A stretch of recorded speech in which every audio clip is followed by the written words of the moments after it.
In a sunlit medieval city, colorful confetti rains down as the crowd roars with excitement.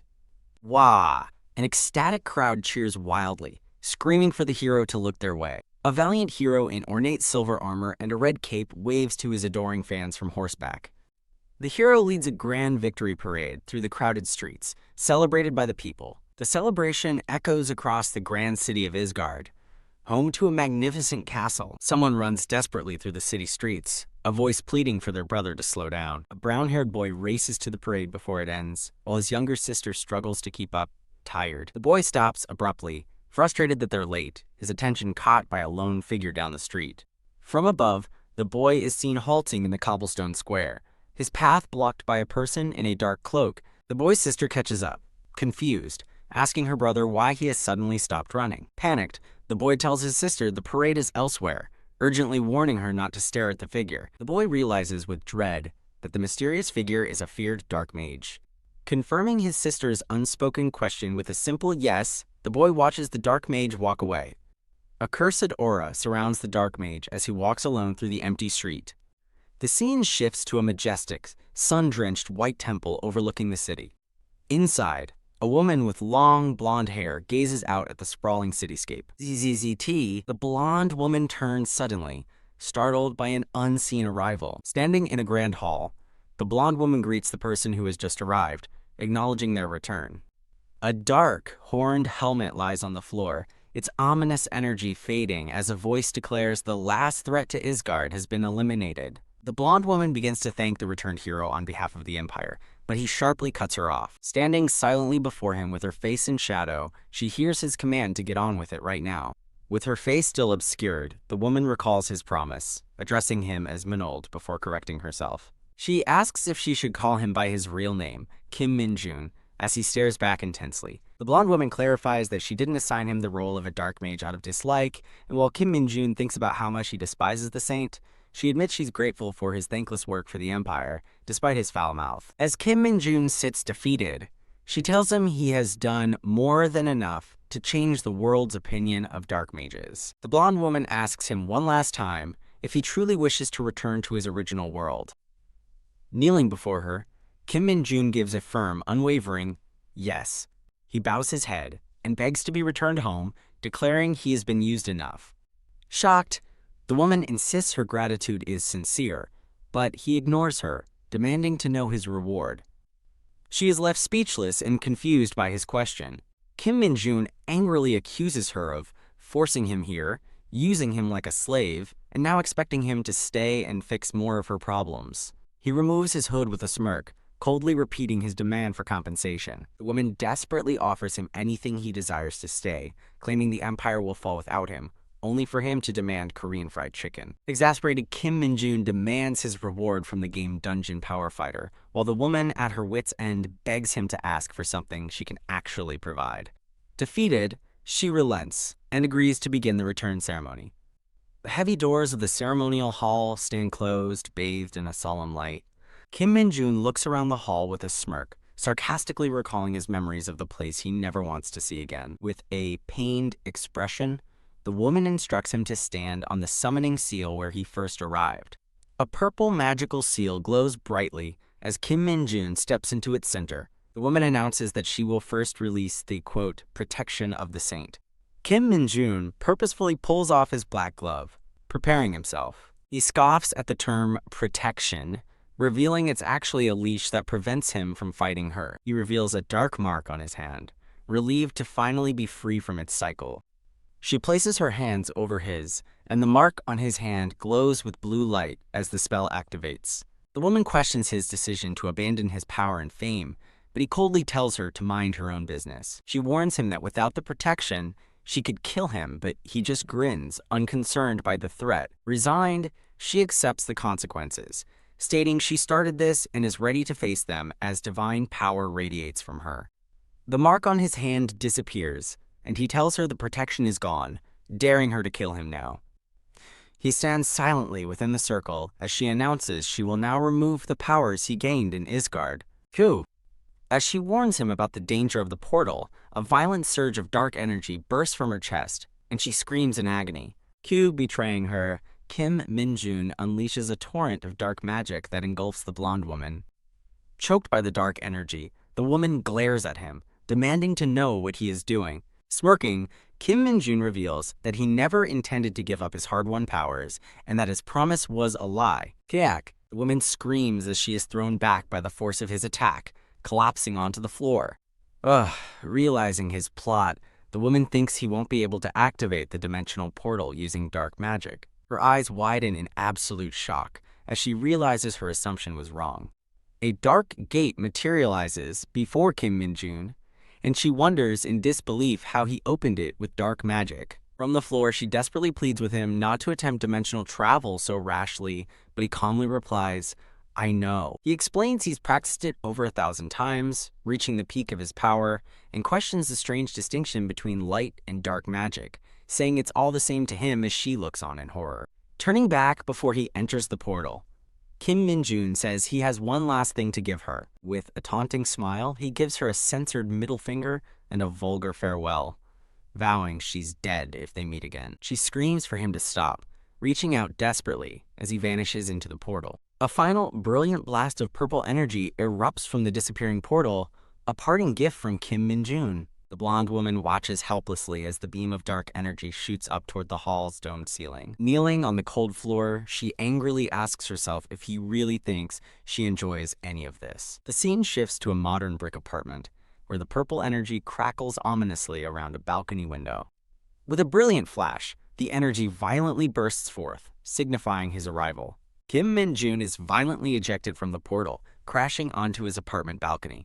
He collapses in pain from the rough landing, still surrounded by lingering wisps of dark magic. Gasping for breath, he thinks with relief that he nearly died attempting the dimensional travel.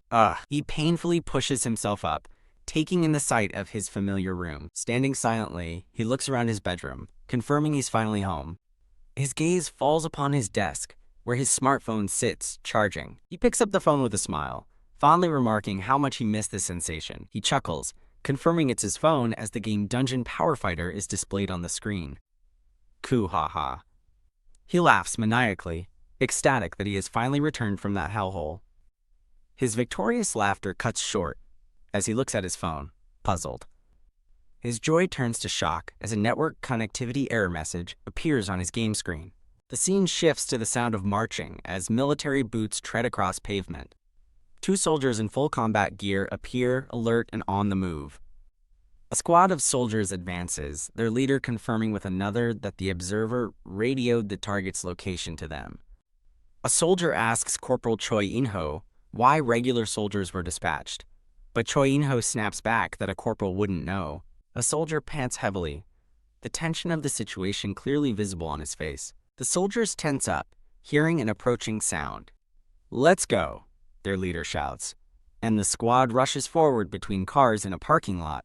A soldier sprints down an alley, rifle at the ready. He takes aim, his eyes widening in alarm at what he sees.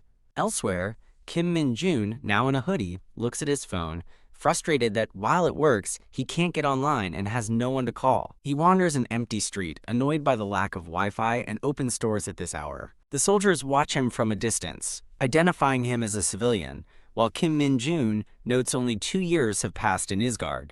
The soldiers wonder what a civilian is doing in a restricted area.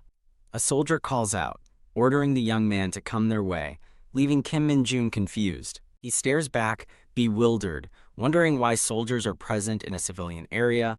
Brushing it off as hardcore training, he yells back that he's just passing through. Huh? Suddenly, a monstrous black wolf lunges at the distracted Kim Min-jun from behind. He turns his head just in time, startled by the unexpected attack. As a voice screams for him to dodge, Kim Min-jun looks up at the beast, merely looking confused. Annoyed, he wonders why a stupid mutt that isn't even worth one punch is attacking him. His expression shifts to one of pure shock as a terrible realization dawns on him. He stares at his empty hand, horrified to find that his demonic energy is completely gone. Acting on pure instinct, he catches the monster's snarling jaw in his bare hand, stopping it mid-lunge, rough.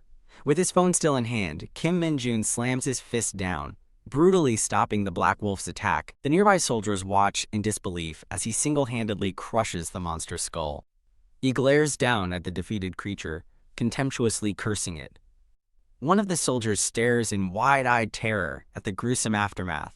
Bloodied but unfazed, Kim Min-jun scoffs, thinking that even without his demonic energy, he's far stronger than this pathetic monster. The exertion reminds him of the brutal, non-stop strength training he endured back in Isgard. Staring at the wolf's corpse, he wonders why a monster from that world has appeared here. He casually walks away, leaving the two soldiers staring in shock at his blood-soaked hand. Hayek. A soldier nervously calls out, begging the mysterious and dangerous man not to come any closer. Now driving a military jeep, a soldier's voice remarks that the young man didn't need to go that far. Seated in the jeep, Kim Min-jun is told that while he could go to jail, they're letting him go on the commander's orders. The driver, Corporal Choi In-hyo, looks over and asks if he really doesn't know what's been happening lately. Kim Min-jun recalls that dungeons and monsters began appearing in the real world when he was 7, with soldiers fighting them. To combat the threat, superhumans known as the Awakened emerged. These Awakened, possessing superhuman abilities, formed a hunter corps within the military to eliminate the monsters. He remembers the Smiling Saint, realizing that before she summoned him, Korea's civilian areas were safe, and a dreadful possibility dawns on him. He stares at the Dungeon Power Fighter network error, panicking at the thought that the game's server might be gone for good. He frantically taps his phone, desperate to connect to the network and play his game after everything he's been through. Choi In-ho eyes him suspiciously, thinking it's odd for someone to be so clueless when the entire world is in chaos. Deciding not to pry, the soldier concludes that the strange young man must have his own story. Kim Min-jun seriously asks about the status of game developers and server buildings, demanding to know what caused such a mess. Choi In-ho agrees to explain, revealing that monster theory and dungeonology are now common university subjects, which shocks Kim Min-jun.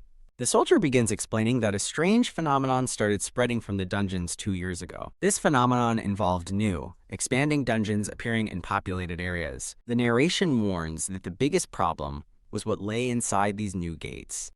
An increasing number of giant monsters began pouring out of these strange new dungeons. Choi In-ho explains the military lost control, leading to civilian area lockdowns and a constant shortage of manpower. The soldier asks Kim Min-jun his age, and he replies that he thinks he's 21. Choi In-ho cheerfully notes that he's due for enlistment soon and will lose half his 20s to service. Shocked, Kim Min-jun learns from the soldier that mandatory service for all troops is now 5 years due to the worsening crisis. He despairs, realizing his plans to simply relax and play Dungeon Power Fighter after his return are ruined. The horrifying reality sinks in. A 5-year enlistment before he's even been able to connect to the game's server. Looking at his phone, he sees a military enlistment notice for the very next day, which the soldier confirms is real. What? This is real. He yells in disbelief, questioning how he can be enlisted without even a physical exam. Choi In-ho explains that due to the manpower shortage, physicals are now done at training centers, and he likely just saw the notice late. The soldier suggests he double-check at a PC room, an idea that leaves Kim Min-jun stunned but determined. He remembers his past life, a lonely high school senior with no friends, summoned to Isgard from his messy room. A flashback shows his character in Dungeon Power Fighter, engaged in an intense boss battle. Click, click. He sits happily in a PC room, thinking how long it's been since he could enjoy a boss raid in his favorite game. After he orders a hot dog, the female employee behind him silently wonders how he can eat so much. He stares at the active military enlistment notice on the screen, confirming his name, Kim Min-jun, and the enlistment date, tomorrow. He laments that while his depleted, demonic energy prevents him from clearing dungeons alone, he is still far from defenseless. Yes, that's what I should do. He suddenly shouts, startling the other patrons in the PC room with his epiphany. He grins, seeing the, quote, Dungeon Power Fighter website is promoting an anniversary event perfect for active soldiers. A confident, sinister smile spreads across his face as he resolves to solve all of these problems himself. The scene shifts to the main gate of a National Defense Training Center. Kim Min-jun casually strolls into the crowded enlistment center, munching on a snack and observing the large crowd. A fellow recruit with a freshly shaved head looks on with a distressed expression. As an announcement calls for attention, he wonders if army life could possibly be as tough as Isgard. A drill instructor screams from a nearby building, berating the new recruits for standing around like they're on a picnic. A drill instructor screams at the new recruits, berating them for moving like snails and not keeping their heads straight. Another instructor yells for them to inch forward, push as if their lives depended on it, and repeat his orders.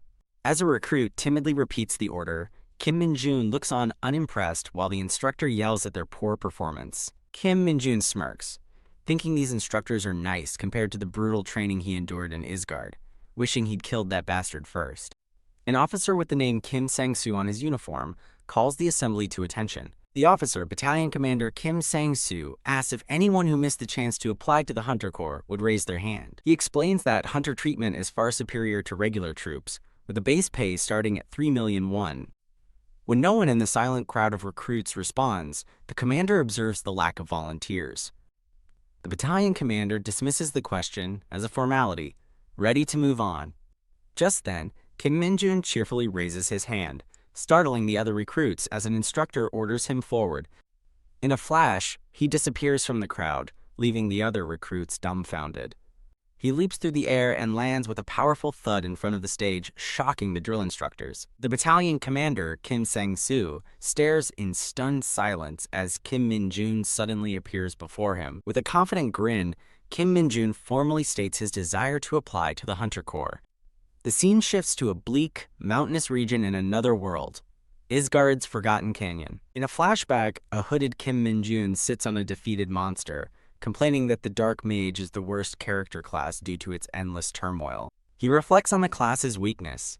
Unlike mages who regenerate mana, he must constantly defeat monsters to replenish his demonic energy. This method is highly inefficient, and because of his class's sinister reputation, he can never find party members to help.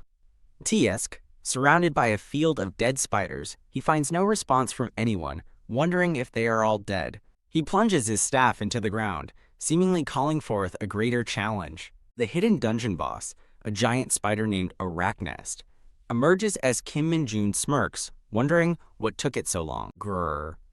As the monster growls, he taunts it for finally appearing just as he was getting bored. The ground is littered with the corpses of smaller spiders, evidence of his solo slaughter. Keek. The massive spider boss lunges, ready to attack him. Quiche! He effortlessly bats the creature aside, complaining about its foul breath and declaring its attack the wrong answer. He clenches a gloved fist, preparing to show the monster the real answer. A caption identifies him as Meinold, the peak of dark magic, 645 days before returning to Earth, as he declares the true answer is to defeat monsters with maxed out strength. Back in the present, the battalion commander tells Kim Min-jun a Hunter Corps troop will arrive for him, which Kim Min-jun gratefully accepts. The commander notes that many with special abilities are returning to the regular army, but Min-jun cheerfully insists he has business in the dungeons. An awkward silence hangs between Kim Min-jun and the commander in the office. The commander bursts into laughter, calling him a funny guy, and Kim Min-jun laughs along with him. While the commander jokes about not charging for the smashed floor, Kim Min-jun sips his drink and deadpans that he isn't joking. The commander gets serious, explaining that the Hunter Corps has top priority in all matters related to monster subjugation. He adds that in the Corps, advancement is based purely on ability, not time served. Kim Min-jun fantasizes about his future, rapidly rising through the ranks by clearing dungeons and fighting demonic energy monsters. He takes a satisfied sip from his mug, pleased with his plan. Knock knock. His thoughts are interrupted as he concludes his plan to become a high-salary hero is perfect. A soldier in a black uniform salutes, introducing himself as Hunter Corps Sergeant Lee Seung-ko. The commander formally greets the sergeant, which surprises Kim Min-jun, who notes the unusual deference. Turning to Kim Min-jun, the commander says that as an awakened hunter, he should be able to open a status window. Kim Min-jun eyes him skeptically, questioning the Hunter Corps methods. He recalls that status windows existed in Isgard, but were largely useless, only showing basic stats. With a determined expression, Kim Min-jun summons his status window, causing a glowing blue screen to materialize before him. He smiles nervously at the newly arrived Sergeant Lee Seung-go, unsure of what to do next. Sergeant Lee glares, his face flushed with anger, as he asks if Kim Min-jun is kidding him. The scene transitions to the exterior of a large, impressive-looking institutional building at dusk. Inside an office, a soldier named Choi greets a colleague, remarking that it's been 10 years since they last met. He then addresses a young woman with blue hair, identifying her as Hunter Son Unseo and inviting her to sit. Hunter Sun Yunseo stands rigidly, stating that if she was summoned because of her father, she wants no special treatment. The soldier reassures her, thanking her for choosing to enlist as an ordinary soldier when they're so short-staffed on the front lines. Sun Yunseo thanks him, flushing with embarrassment from the unexpected praise. She then looks on with a puzzled expression, questioning the situation. The scene shifts back to the modern, impressive Hunter Corps facility. As Kim Min-jun arrives, he looks up at the grand building in mild surprise. Walking beside Sergeant Lee, he marvels at the costly facility and immediately wonders if they have a PC room. Sergeant Lee coldly informs Kim Min-jun that due to his special circumstances, he will be tested personally, grumbling that he would have been sent away otherwise. Lee threatens him with the military police if he's found to be a liar, but Min-jun simply asks what the test is, annoyed by his attitude. This, Sergeant Lee says, pulling back a red curtain to dramatically reveal the challenge. He presents a massive red crystalline object, declaring that Min-jun passes if he can move it even an inch. The narration explains the object is a red stone, an exceptionally dense, heavy, and hard mineral created from dungeons. Standing back to back with the sergeant, Kim Min-jun smirks, remarking that he's glad the test is so simple. As Min-jun approaches the stone, Sergeant Lee thinks cynically about how often mediocre people try to scam their way into the Corps. He puzzles over the contradiction between Min-jun's 5-meter leap and the error message on his status window. From a balcony above, the officer Choi and Hunter Sun Yunseo observe the scene, with Choi identifying Kim Min-jun. Choi explains to Sun Yunseo that Min-jun displayed incredible physical prowess at the recruit center, yet his status window shows an error. Intrigued by the unprecedented case, Choi admits he has high hopes for seeing how unique this recruit will be. Upon touching the stone, Kim Min-jun is stunned, realizing it's the same ridiculously heavy mineral he often encountered in Isgard's dungeons. He confidently concludes that at this size, pushing it away will be an easy task. As Kim Min-jun winds up to strike the stone, a curious Sergeant Lee watches him, wondering what he's planning. A determined grin spreads across Min-jun's face as he hopes the stone might even contain some of the demonic energy he needs. He throws a powerful punch, aiming directly for the center of the massive red stone. Pow! The gigantic stone completely shatters into countless fragments from the force of his single blow. He smirks with a hint of disappointment, remarking that it's too bad if it didn't contain any energy. The stone explodes outward, its crimson shards flying across the entire testing room. Sergeant Lee, Choi, and Sun Yunseo are left utterly speechless, their jaws agape in disbelief. Looking at his hand, he notes the lack of energy inside, while simultaneously thinking of himself as a monstrous bastard for what he just did. Huff! The scene cuts to a different recruit, Nam In-hyuk, panting from sheer exhaustion during training. He struggles to run with his fellow recruits, sensing that something about this training is deeply wrong. A narration explains he knew Hunter Corps training would be intense before he even enlisted. He grimaces, recalling that recruits train like crazy for 4 weeks before being deployed into actual combat. Their first grueling task is to climb the infamous, quote, 6,000 steps while weighed down with sandbags. Supervising them is the notorious Sergeant Lee Seung-ko, also known as the Devil Instructor, whose harshness was expected. Nam In-hyuk had mentally prepared himself to endure this crude training just to gain a small stat increase. That's what I thought, he reflects, his face a mask of shocked disbelief. He stares as Kim Min-jun jogs past effortlessly, making him question if he's the one who's weak, not that the training is too hard. Kim Min-jun continues his run with a cheerful smile, barely breaking a sweat.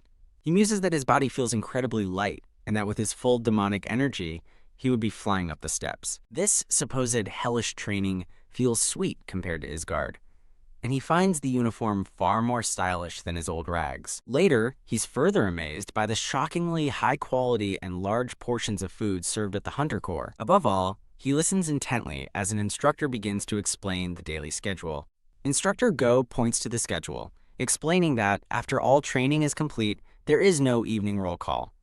Instead, the schedule clearly allocates the time from 9 p.m. onward to free time and sleep. A smile spreads across Kim Min-jun's face as he realizes his evenings are completely his own. He kicks his leg in the air, ecstatic that he gets exercise, delicious food, good pay, and time to play games. A look of pure, unadulterated bliss settles on his face as he soaks in his new reality. The Hunter Corps is the best, he screams, accelerating past the other recruits, who who are too exhausted to even question his speed. Thud. The sudden sound startles instructor Lee Singa, who turns around in surprise. Thud. Thud. He watches in shock as Minjun bounds up the final steps in huge leaps, yelling, "What the hell?" After landing easily at the top, Kim Minjun looks around, unimpressed, and asks, "Huh? This is it?" The instructor stares in disbelief, realizing that Kim Minjun finished a 1-hour course in minutes and is now just enjoying the view. Sergeant Lee Seung-go stands in stunned silence, his face a mask of disbelief at what he's just witnessed. As 2 other recruits fawn over him, Kim Minjun casually asks Sergeant Lee if they get an outing pass for finishing in under 30 minutes. Kim Minjun happily examines his newly acquired outing pass, wondering where he should use it while Sergeant Lee watches him grimly. Sergeant Lee reflects that high stats and strength aren't everything. For the Hunter Corps, the ability to react to monsters is most important. Ugh.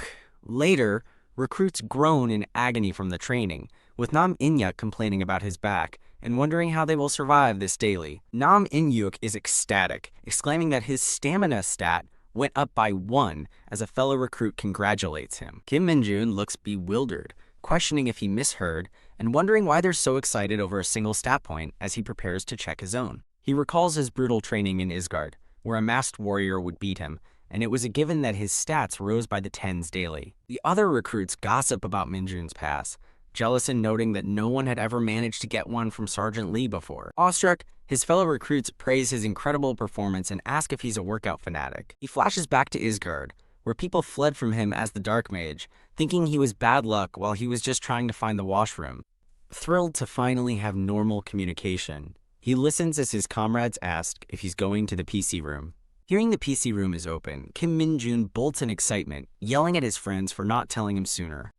A blissful smile on his face, Kim Minjun eagerly settles in at a computer, ready to finally play some games. Seeing the clock at 9 p.m., he decides to get at least 2 hours of sleep. He recalls that 2 hours is deep sleep compared to Isgard, where getting even 1 hour was a rare luxury. Mashing the keyboard ferociously, he vows to max out his game time daily, while 2 players behind him wonder who still plays that game. During another grueling run, an instructor barks orders, threatening no breakfast for any recruit who can't complete 40 kilometers in 2 hours. Smiling broadly, Kim Minjun takes a sip from his canteen and happily announces that he hit 10 max levels in his game yesterday. A panting comrade marvels that Minjun isn't even sweating, calling him a monster for playing games all night with only 2 hours of sleep. Minjun playfully offers water, then feigns taking it back, causing his comrade to desperately clarify he meant Minjun's stamina was monstrous.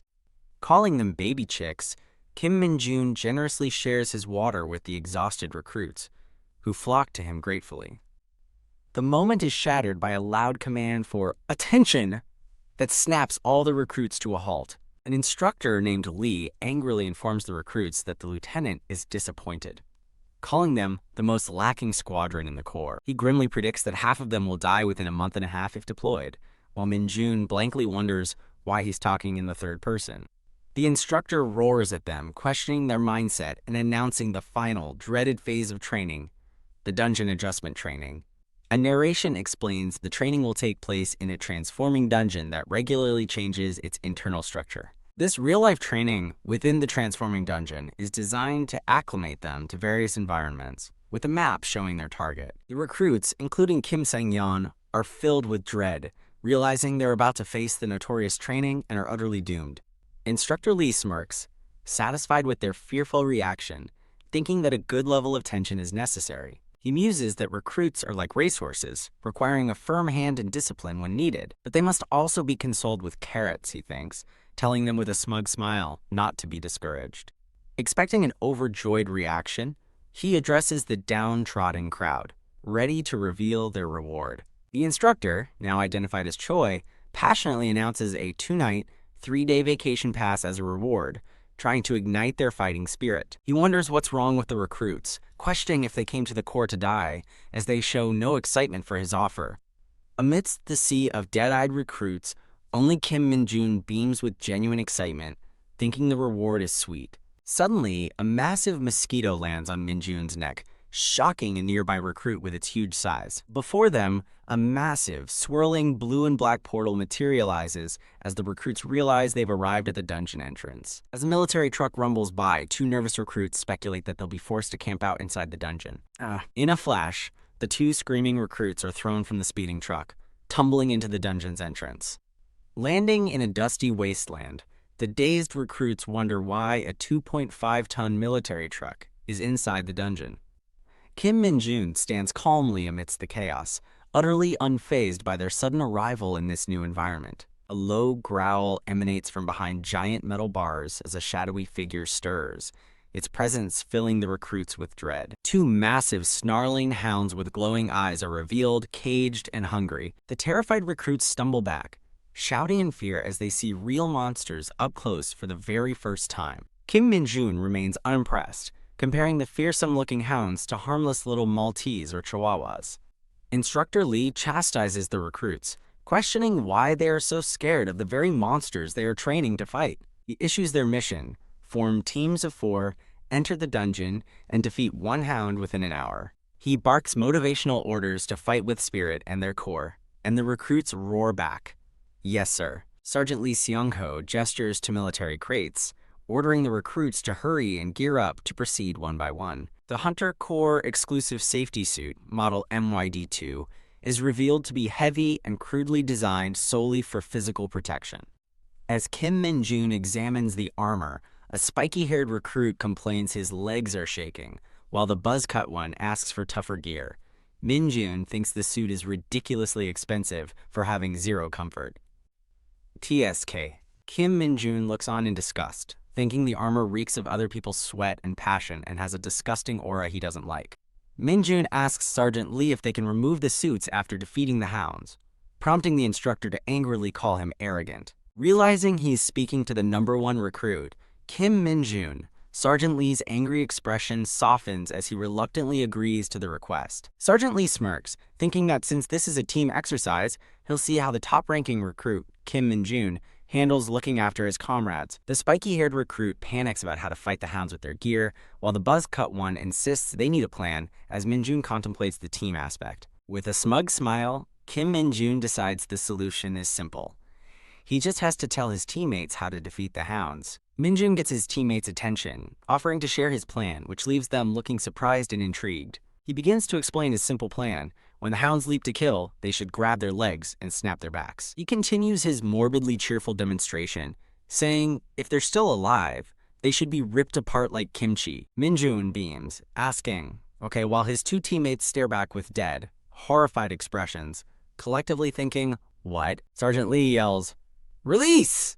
giving a thumbs down as another instructor opens the monster cage. Grrr! The two massive snarling hounds burst from their cage, lunging into the open. Instead of attacking, the hounds, now glowing with blue energy, bound away from the instructors and into the dungeon. When a comrade wonders why the hounds ran away, Min-jun explains that after being caged all day, they'd naturally run for home when freed. The buzzcut recruit has a moment of realization, exclaiming that Min-jun's logic makes perfect sense. A teammate marvels at his knowledge of monster psychology. Min-jun recalls a painful past, thinking it's because he was once just like them. Sergeant Lee and his aides find the recruits laughing and furiously berate them for joking on the training grounds, but the buzzcut recruit frantically denies it. Pointing accusingly, Sergeant Lee decides on a punishment, declaring that their team will be the first to enter the dungeon. The recruits stare in wide-eyed horror, collectively screaming in disbelief. We're the first? Prodded by an instructor with a glowing baton, the 4-man team, led by a calm Min-jun, marches toward the dungeon entrance. As they approach the glowing portal, Min-jun thinks it's a good thing, as he welcomes the chance to get out of the dirty suit, much to his teammates' disbelief. Beep! Sergeant Lee radios his instructor team, telling them the training has begun and to stand by, intervening only if the recruits are in true danger. Inside the cavern, 2 instructors in red caps receive the order, confirming they will stand by. One of the red-capped instructors peers through a crack in the icy wall, a look of surprise on his face. He watches from above as Kim Min-jun's team ventures deeper into the icy dungeon below. The instructor's internal monologue identifies the confident recruit in the lead as Kim Min-jun. The watching instructor muses that Kim Min-jun, the subject of special care, is the most promising recruit of this round. He reflects on Minjun's incredible scores but wonders if his performance will hold up in a real dungeon, as glowing eyes appear in the darkness below. As the recruits walk along an icy precipice, two massive hounds emerge from the shadows below them. Kim Minjun glances down at the hounds, noting with amusement that they seem impatient to pounce. Grrr. As the hounds snarl, Minjun thinks he could end it instantly but decides against it so his comrades can get some training experience. Thinking himself very considerate, he calmly warns his team, here they come, startling a nearby recruit who panics, asking what is coming. A pack of 3 hounds with glowing blue eyes and bared teeth leaps ferociously toward the recruits. While his teammates scream in terror, Kim Minjun tries to reassure them that their protective suits are strong. Stepping forward confidently, Kim Minjun takes the lead and coolly challenges the approaching hounds. Who wants to come at me first? The 3 shadowy hounds charge across the cavern floor, closing in on the recruits. Grrr. Kim Minjun effortlessly sidesteps the first lunging hound, which growls in frustration. He turns to face the hound that just missed him, calmly identifying his first opponent. Hup! With a single powerful motion, Minjun smashes his fist into the hound's head, driving it into the ground. The hound lies motionless, its jaw slack and eyes lifeless, instantly killed by the blow. A second hound pounces on the buzzcut recruit, who screams for help while Minjun observes from the side. The hound bites down on the recruit's armored arm but rears back in surprise, its attack ineffective. Minjun intercepts with a swift kick, sending the hound flying away from his stunned comrade. Pow! The kicked hound explodes on impact, instantly dead, leaving the other recruits stunned. Minjun scolds his fallen comrade, telling him to fight back or be seen as prey, then tells him to drop the formal speech. He sternly warns the team that 2 of them would be dead in a real fight, and that they must use their numbers to their advantage. He continues to coach his teammates, telling them to corner the last hound and wait for it to let its guard down. Watching from above, the 2 instructors are shocked, with one questioning if Kim Minjun is really just a recruit. Under Kim Minjun's leadership, his 2 teammates bravely fight the last hound, finally conquering their fear. The watching instructors are stunned, with one wondering if Minjun is a time-traveling sergeant, dismissing it as novel-like fantasy. The instructor concludes that Minjun's leadership earned him the highest score, while his teammates receive an average one for their efforts. At the dungeon exit, the instructors permit the team to leave, shocking them as they didn't know they were being watched. The spiky-haired recruit eagerly asks about his score and vacation pass, but an instructor curtly tells him to shut up. Minjun teasingly calls the instructors Sunders for secretly worrying about them, leaving the red-capped instructor flabbergasted. Suddenly, the glowing blue exit portal crackles violently, startling the instructors and recruits alike. The instructors panic, with one shouting to Corporal Kim Ho-jun that this is bad and to radio for help immediately. As a teammate wonders if there's an earthquake, Minjun calmly states that it's something else entirely. Minjun gravely explains that they are inside a transforming dungeon, and it is actively changing right now. A terrified teammate clutches his head in despair, asking what will happen to them now. The same recruit stares in horror, a dreadful realization dawning on him as he stammers, "Wait." His fears are confirmed as the exit portal rapidly shrinks, and he screams that it's closing. While his teammate panics and an instructor curses, Minjun coolly assesses the situation, thinking it's too late to escape. As the portal erupts in a surge of energy, a thought bubble expresses dread. This isn't good. An instructor reports to Corporal Kim Ho-jun that the radio is dead and the transformation happened too quickly, questioning why it's a month early. Corporal Ho-jun addresses the terrified recruits, officially confirming that an unexpected incident has occurred within the dungeon. He attempts to calm them, stating they'll follow the manual and wait an hour to see if the entrance reopens. The recruits express immense relief at the news, but Corporal Ho-jun's grim expression suggests a darker reality.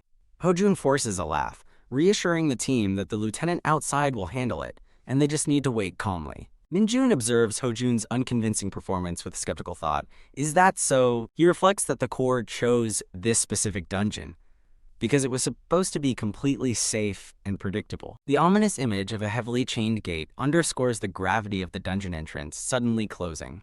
Tap. The other instructor gets Corporal Kim Ho-jun's attention, preparing to speak privately. Minjun overhears the instructors whispering, confirming his suspicion that they are improvising and have no manual for this crisis. Minjun realizes they're in an enclosed dungeon, a complicated situation, but thinks it's not the worst, since he is present. The two instructors find a secluded spot in the icy cavern to discuss their dire predicament away from the recruits. Minjun approaches the instructors, stating the dungeon has transformed into an enclosed type, shocking Corporal Hojun. Hojun's partner panics, while Hojun berates him for his cluelessness, demanding to know what he was about to say. Corporal Hojun begins to explain that a dungeon entrance disappears either when the dungeon is cleared and dissipates, or, in the second case, an enclosed dungeon, where the gate seals shut once someone enters. He explains their grim new reality. The only way to escape an enclosed dungeon is to defeat every single monster within. Hojun delivers the final crushing blow. Any possibility of outside help is completely non-existent. A stark diagram illustrates their predicament. 4 inexperienced recruits and 2 instructors trapped together. Corporal Hojun declares their new mission is to clear the dungeon, noting internally that the dire news has tensed everyone up. He clenches his scraped hands, lamenting that they can't afford to wait and that the instructors are not fully equipped. Hojun worries that even against simple goblins they'd be annihilated, as it would take him too long to defeat one alone. He formulates what he believes is the most realistic plan, turning toward one of the recruits. His desperate plan involves using the recruit's ridiculously dense and heavy protective suits as a key advantage. The strategy is to use the recruits as human shields to absorb attacks while the instructors deal the damage. But as a recruit looks back at him with trust, Corporal Hojun hesitates, his conscience weighing on him. He can't bring himself to use his juniors as meat shields after they endured so much and placed their trust in him. His resolve hardened, Corporal Hojun walks resolutely forward, abandoning his grim plan. As he passes, a teammate laments their terrible luck, but Minjun watches the instructor with a focused gaze. A recruit's eyes widen in absolute shock at what is unfolding before them. Hojun stops in front of Minjun, who turns his head and asks, Hojun asks if there's a problem, but Minjun remains silent, his expression unreadable. Grrr! Suddenly, monster silhouettes appear in the cavern, causing a recruit to scream in terror. Corporal Hojun is ambushed from behind, and a recruit screams his title in horror. Hojun is brutally choked by monstrous hands, foaming at the mouth in agony. In an icy cavern, Sergeant Lee Seung-go tries to stop Corporal Kim Hojun from running ahead, but the man charges forward anyway. Moments later, 2 instructors lie collapsed on the ground, as a soldier cries out to them in a panic. Minjun stands before his comrades, warning them to stay back, or they will suffer the same fate. He kneels beside the unconscious instructors, calmly noting they've only fainted, which doesn't surprise him. A familiar, sinister scent in the air catches his attention as he starts to understand the situation. With a shout to catch, Minjun effortlessly tosses the 2 unconscious instructors back toward his shocked squad. He sternly orders the squad to wait at the exit, and not to follow him any deeper into the dungeon. Lee Dongjin frantically grabs Minjun, pleading for him not to go alone, and reminding him that even the instructors fainted. Ignoring his squad's desperate cries for him to return, Minjun charges deeper into the ominous cave. Far from afraid, he runs with an excited smirk, realizing that a power he knows from his past exists on Earth. The narration reveals the cause of the instructor's collapse, a terrifying hooded skull emanating a powerful demonic aura. Minjun smirks, unsurprised that even awakened humans would pass out from such potent demonic energy. An explanation shows that even elite Asgardian warriors require special blessings to protect them from this type of energy. He acknowledges how fatal this energy is to normal humans, but a sharp look signals he is the exception. For a dark mage like him, this deadly energy is merely a charger for a dead phone, a source of power. He quickly pinpoints the swirling vortex of purple energy, identifying it as the source of the power. Arriving in a vast, crystalline cavern, he finds it eerily silent, with no monster in sight despite the immense energy. A faint smile appears on his face as he suddenly senses a presence hiding above him.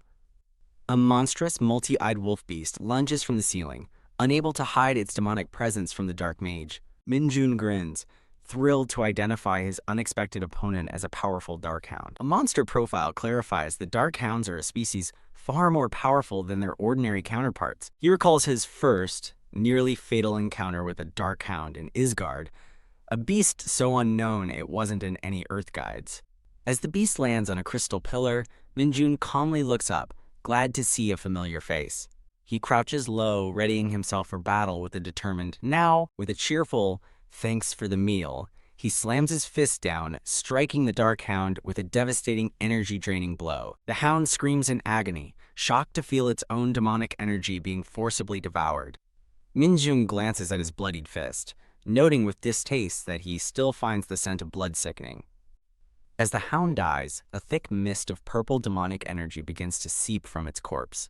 He reflects that this deadly energy and its venomous blood, which rots human skin, are what make dark hounds so difficult to defeat. The venomous blood sizzles on his hand, causing his veins to bulge. But he just smirks as the demonic energy heals the minor wounds, a danger that doesn't apply to dark mages. He feels a thrilling jolt of power, comparing the energy absorption to a battery getting its first 5% of charge. He wonders why a dark hound from Isgard would be here, having only theorized that earth monsters could harbor demonic energy. This confirms his suspicion that the military's training is dangerously incomplete, omitting any mention of demonic energy. He reflects that manipulating this power is an ability reserved for masters of dark magic like him or a holy saint. He wonders if he's overthinking things, and if this is just a minor, one-time appearance for the Dark Hound in Korea. Turning to retrieve the body for his report, he's stunned to find the massive corpse has completely vanished. Back at the cave entrance, Corporal Kim Ho-jun begins to groan as he regains consciousness. The other soldiers gather around, urging their groggy instructor to wake up. Startled, the two instructors jolt awake, screaming in terror and confusion. As the disoriented instructors confirm they're all right, the squad gathers around them, relieved they aren't injured. Lee Dongjin gravely informs the corporal that Minjun ventured deeper into the dungeon alone, earning a shocked "What?" Enraged at Minjun's insubordination, Corporal Ho-jun grabs Lee Dongjin and furiously shakes him. The corporal is torn, knowing Minjun deserves punishment but feeling ashamed of his own failure to protect the recruits. Just as he resolves to go after Minjun, Lee Dongjin frantically points toward the cave entrance, yelling for him to look. Minjun casually emerges from the darkness, carrying the massive dark hound over his shoulder as if it weighs nothing. The two instructors stare in utter disbelief, struggling to comprehend the size and menacing appearance of the hound. Minjun unceremoniously dumps the corpse at their feet, telling them to get a good look at the beast. Kneeling beside the corpse, the two instructors realize this monstrous creature was the source of the pressure that knocked them out. The rest of the squad is speechless, with one soldier concluding it's best not to even think about how the newbie defeated a monster that powerful. Whoosh!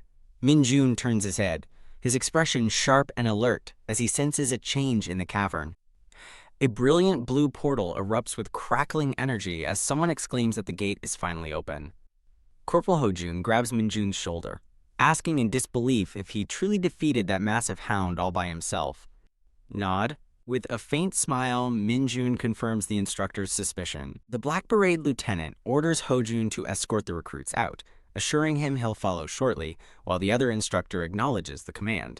Ho-jun watches silently as Minjun's team steps through the shimmering blue portal to safety.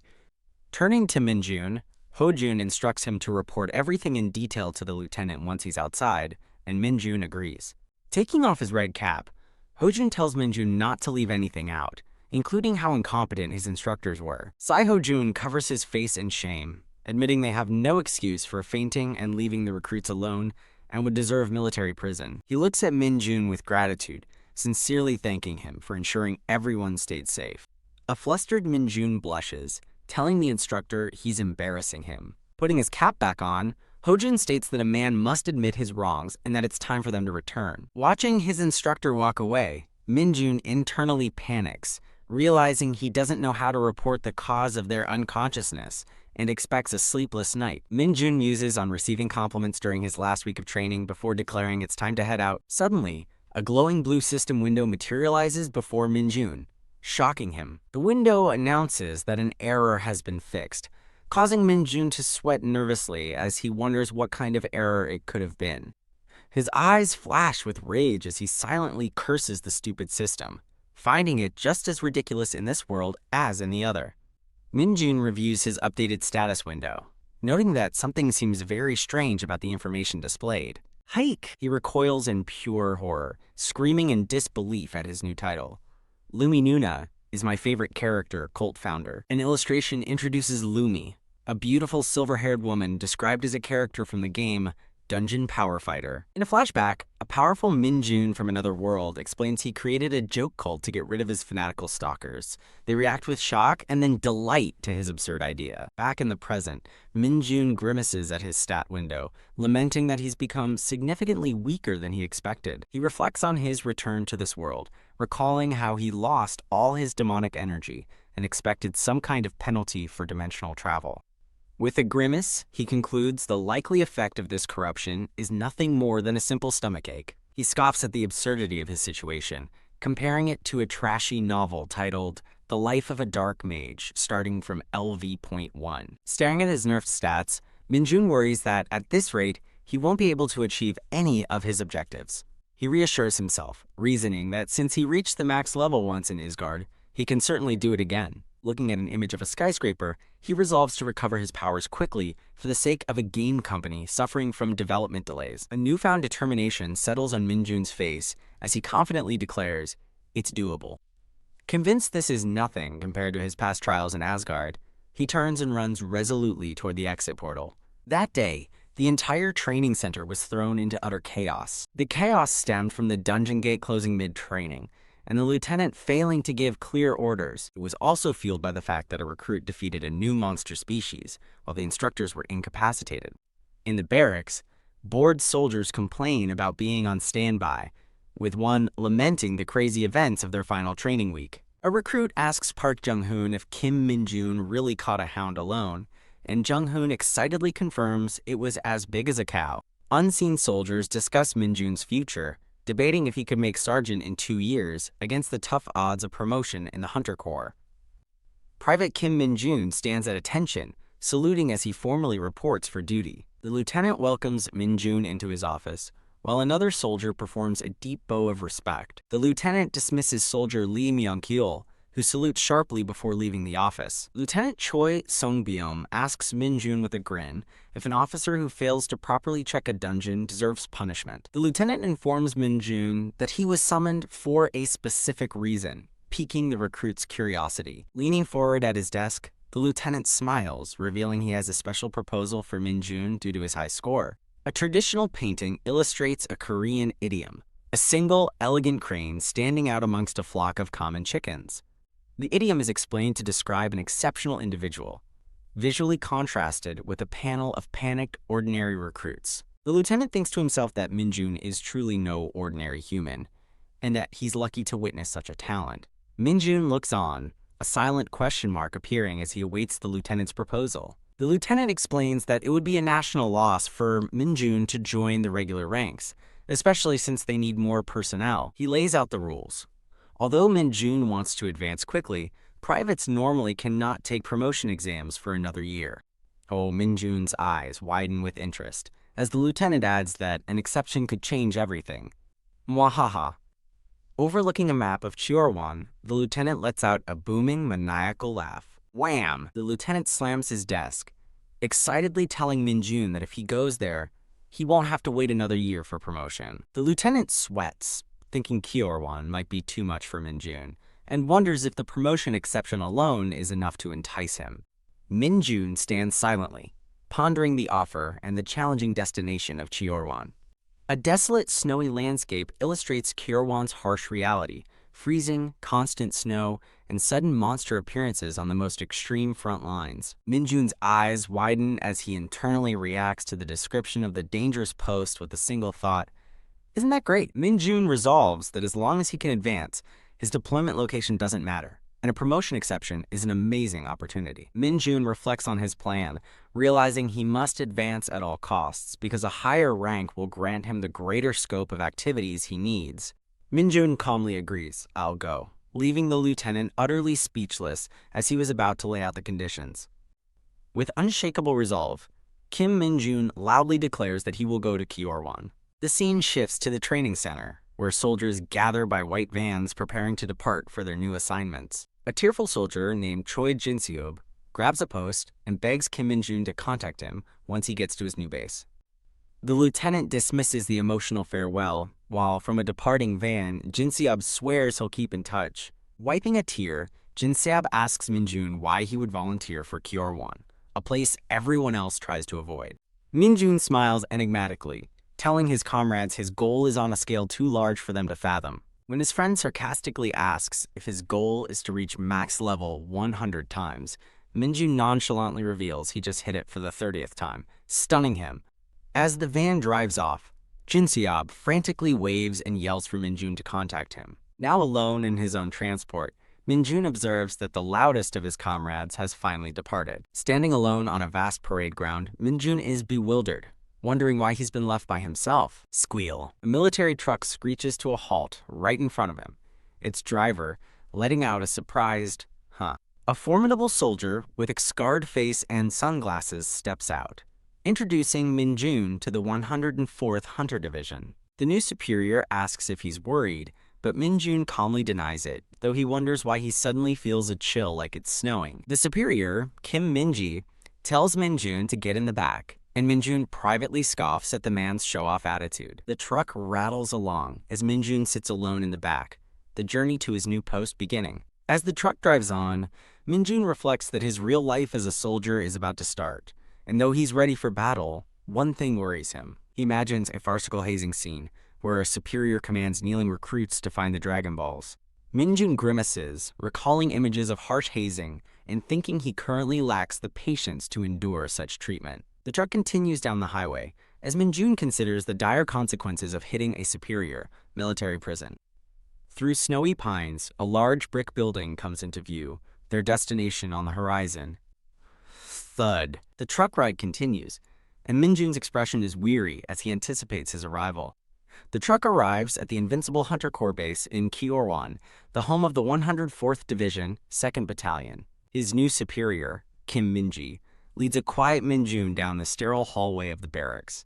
Minji pushes open a door to the barracks, announcing to the occupants that a newbie has arrived. He instructs the soldiers inside to feed and instruct the new arrival, gesturing toward Minjun. Two soldiers, one with red hair and another with spiky brown hair, light up with excitement, exclaiming in unison, a newbie. Whoa!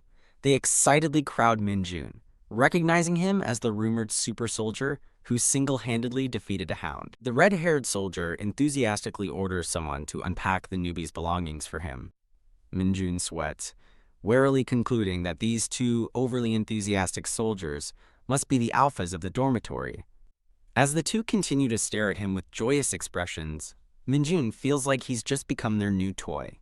One of the soldiers asks Minjun why he chose to come to the dangerous front lines when his high scores could have sent him to the rear. The two soldiers look at each other in utter confusion, a large question mark appearing between them.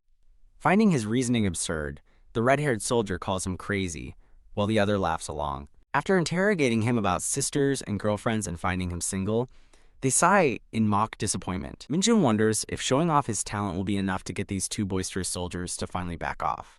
Minjun offers to demonstrate his talent by doing one-finger push-ups, piquing the curiosity of the two soldiers.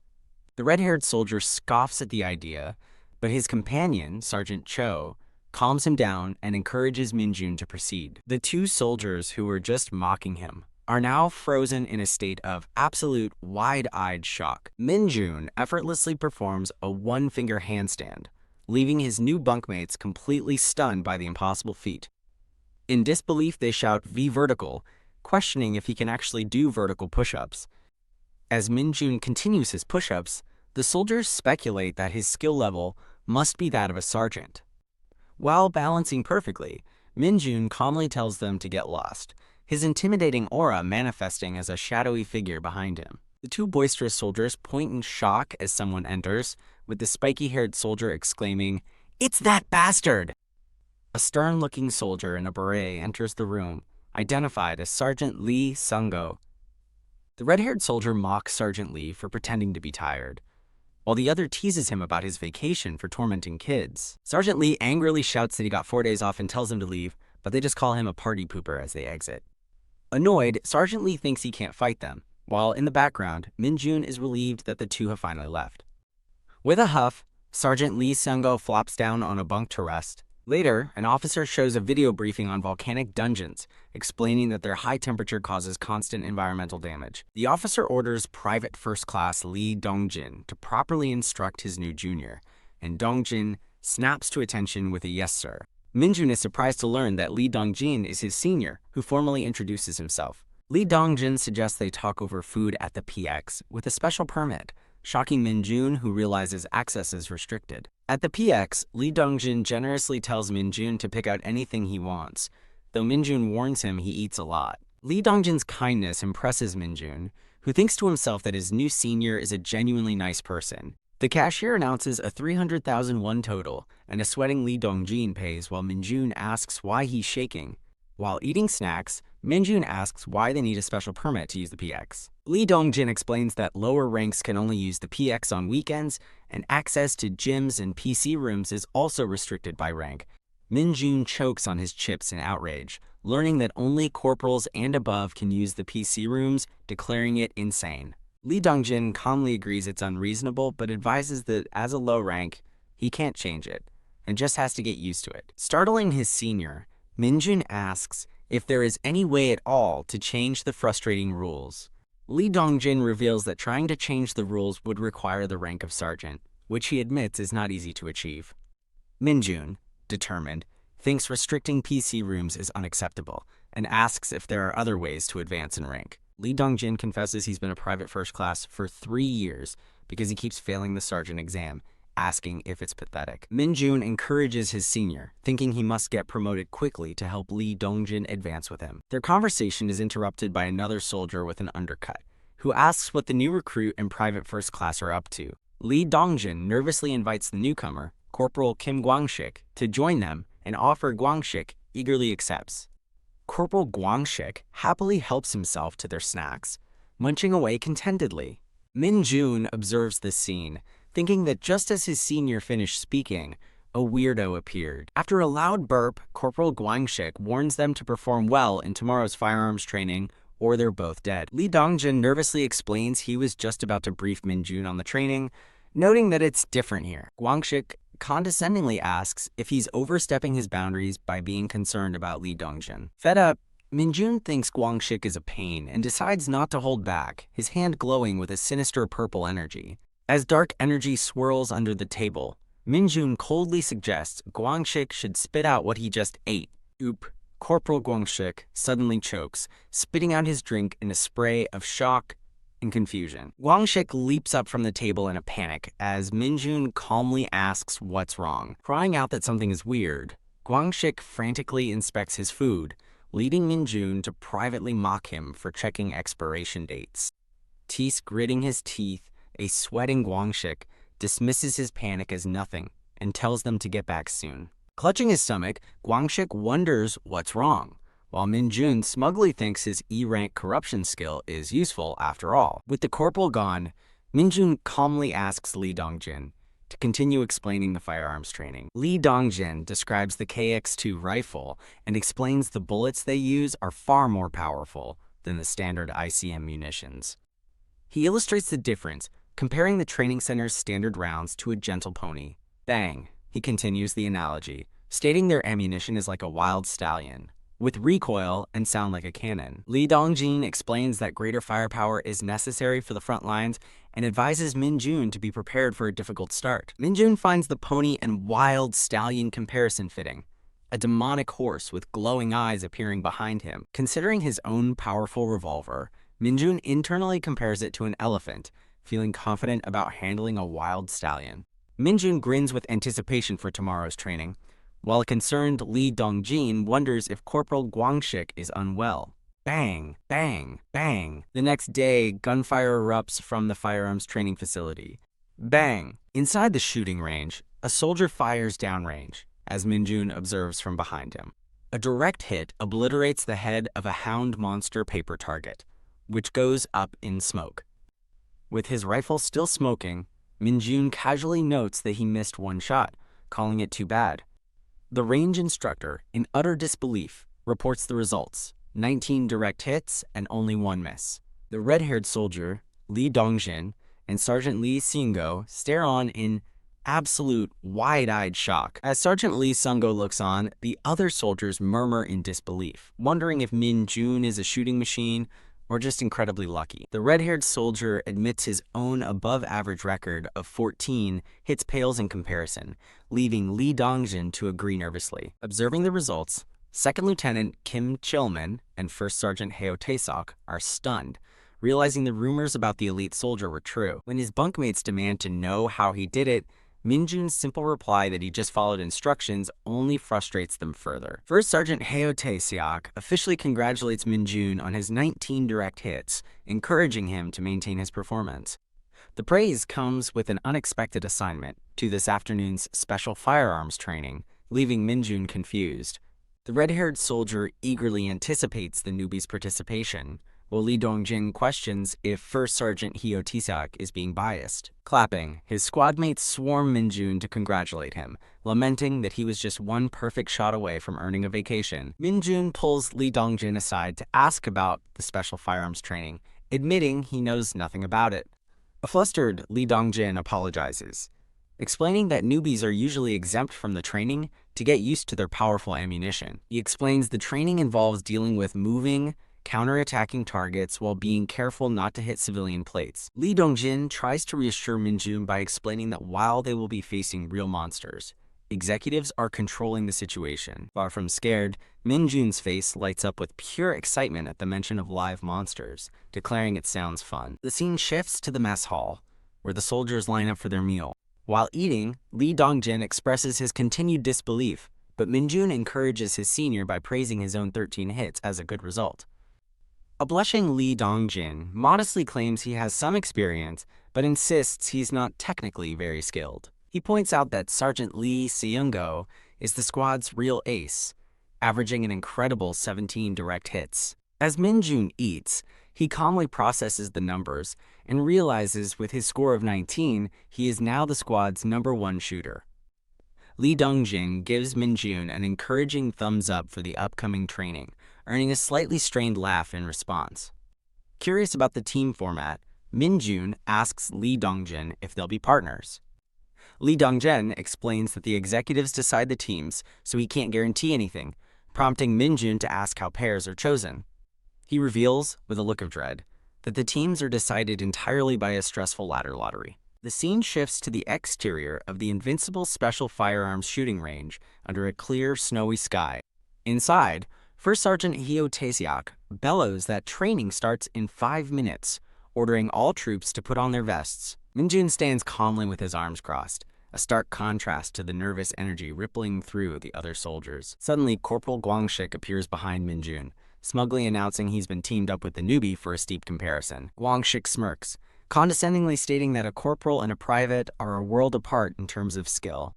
Minjun is horrified to be partnered with Gwangshik, realizing the bully hasn't learned his lesson and plans to continue his hazing. Gwangshik notes the squad's 3-minute average finish time, pointedly suggesting their newbie should improve on it. Leaning in with a menacing grin, Gwangshik threatens Minjun to finish within 3 minutes, or he'll regret it. He grabs Minjun's vest, taunting him about his fluke performance, causing Minjun to sigh and write him off as a lost cause. Despite his inner annoyance, Minjun simply says he will try his best, his calm expression betraying his true feelings. Gwangshik angrily rejects this, demanding results, not just effort, and threatening Minjun with death if he finishes later.